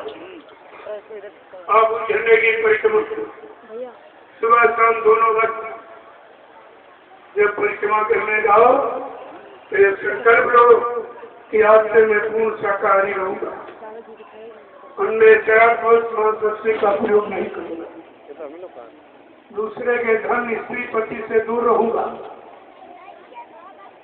और ये संकल्प है, अगर ये संकल्प ले लें, ये परहेज है, अगर आप इसको करने में दावे के साथ आपके बीच में कह रहा हूँ कि जय गुरु प्रभु का नाम आपकी पूरी मदद है, ये जगाया हुआ नाम इससे नहीं, जो नाम जगाया जाता है तो लाभ जाता है, सुनाया हुआ लाभ नहीं चलेगा, जगाया नाम। तो ये लाभ आपको झंडे से लेना है। जिन पर बहुत परेशान तमाम रुपया में साथ में खर्च करते, आप झंडे की परिक्रमा करो सुबह शाम 21 बार, 51 बार, 101 बार जय गुरुनाम प्रभु का लेते हुए एक चक्कर पूरा हो जाओ तो झंडे को प्राप्त। इस तरीके से कहो भाई हमारी मदद कर दीजिए, मैं बीमारियों से तंग आ गया हूँ, भूत प्रेतों से परेशान हो चुका हूँ, आज से मैं पूर्ण शाकाहारी रहूंगा, हमारा ये फिर सब काम धीरे धीरे धीरे इसको बड़ा बढ़िया किया। और ये जो आप सत्संग सुन रहे हो, अभी सत्संग का प्रसाद आपको मिलेगा इसको ये देखने का बहुत महत्व है।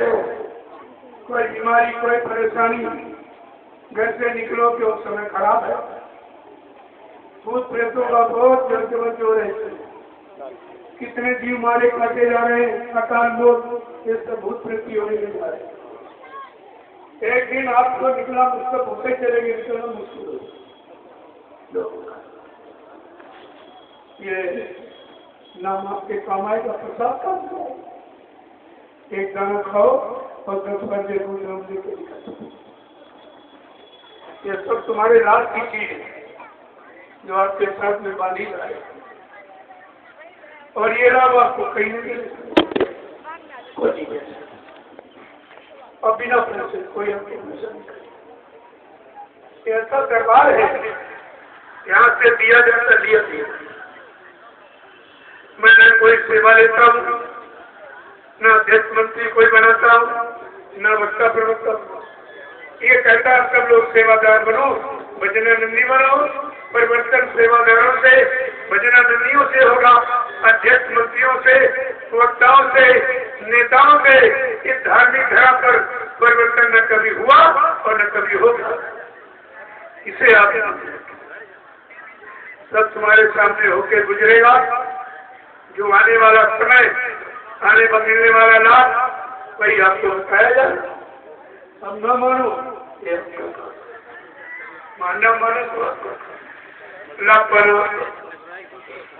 इसलिए मैं अपनी वाणी को यहीं से कोई भूल चूक टूटी गलती कहने बोलने में हो गई हो, आज सब लोग हमें छोटा समझ कर हमें क्षमा करते हैं। उससे मिलता रहेगा, आप सबके दर्शन करता रहूंगा। गुरु के अनमोल वचन परिवर्तन की बेला पर किए गए संकल्प वालों को तुम्हारे सबके कान तक पहुंचाता रहूंगा। मेरा इसके अलावा कोई तो आप इसको देख लीजिए, सच्ची सब कुछ सच्ची है। आज नहीं तो कल आपके सामने आ जाए। लेकिन समय से जान लो, मान लो, अपना काम बना लो, ये आपकी बुद्धिमानी होती। जय गुरुदेव। अब आप सबके दर्शन के लिए मैं नीचे बैठा, लगो मेरी कोई अस्थित मैं यहीं से सबको प्रणाम करता, तो सबको प्रणाम करता हूँ, सबसे सबको प्रणाम करता हूँ, आपका दर्शन भी कर रहा हूँ, लेकिन आपकी इच्छा नहीं बनती, नहीं जरा पास से देख लूँ, सुनूँ, कहूँ क्या, तो उसके लिए मैं सेवा के तैयार। इन्होंने व्यवस्था बनाई है, मैं भी नीचे बैठ जाऊँ, आप सबसे मिलूंगा, क्योंकि इतने लोगों से एक बार की तो मिला नहीं सकता, और कुटी मित्री जगह नहीं वहां बुला के आपसे एक व्यवस्था बना दी गई, एक लाइन में पुरुष, एक महिला। तो आप लोग खड़े हो जाओ, मैं अभी 1 घंटे मिले, जब 2.5-3 घंटे बैठकर आपने सुना है, तो अभी 1-1.5 घंटे मिले नहीं, तो आज और कल में लोग तो 2-3 बात कल पेमेंट में जाऊंगा,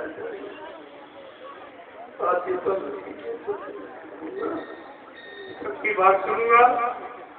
देखो नैमिषारण्य में जो नैमिष धाम में सतपुर धाम की स्थापना होने जा रही है, उसके लिए जो प्रेमी अपने गाड़ी कमाई की सेवा देना चाहिए, तो मन के पास आ जाए, अपना नाम पता दिखा दे, तो आप मुझसे मिल जाए।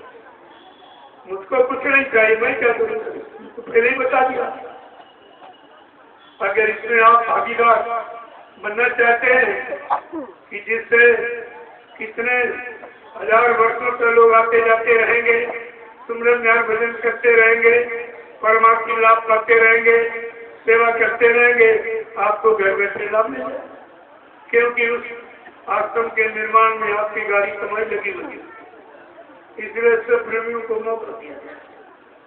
कोई ये न कहे मैं गरीब था, हमको नहीं बताया गया, हमारा यहाँ गरीब अमीर की कोई, यहाँ केवल श्रद्धा की बात, श्रद्धा सेवा सर्वोपरि होती है, और जबरदस्ती इतने दो ये आने होता। जो तुम्हारी श्रद्धा सेवा है अच्छी बात, नहीं सभी अच्छी बात, तो शरीर जाती, शरीर से सेवा करो, सबके लिए मौका है, तो करके आप लाभ उठा सकते हैं। जय गुरुदेव। मैं आप सबके दर्शन के लिए नीचे बैठता हूँ।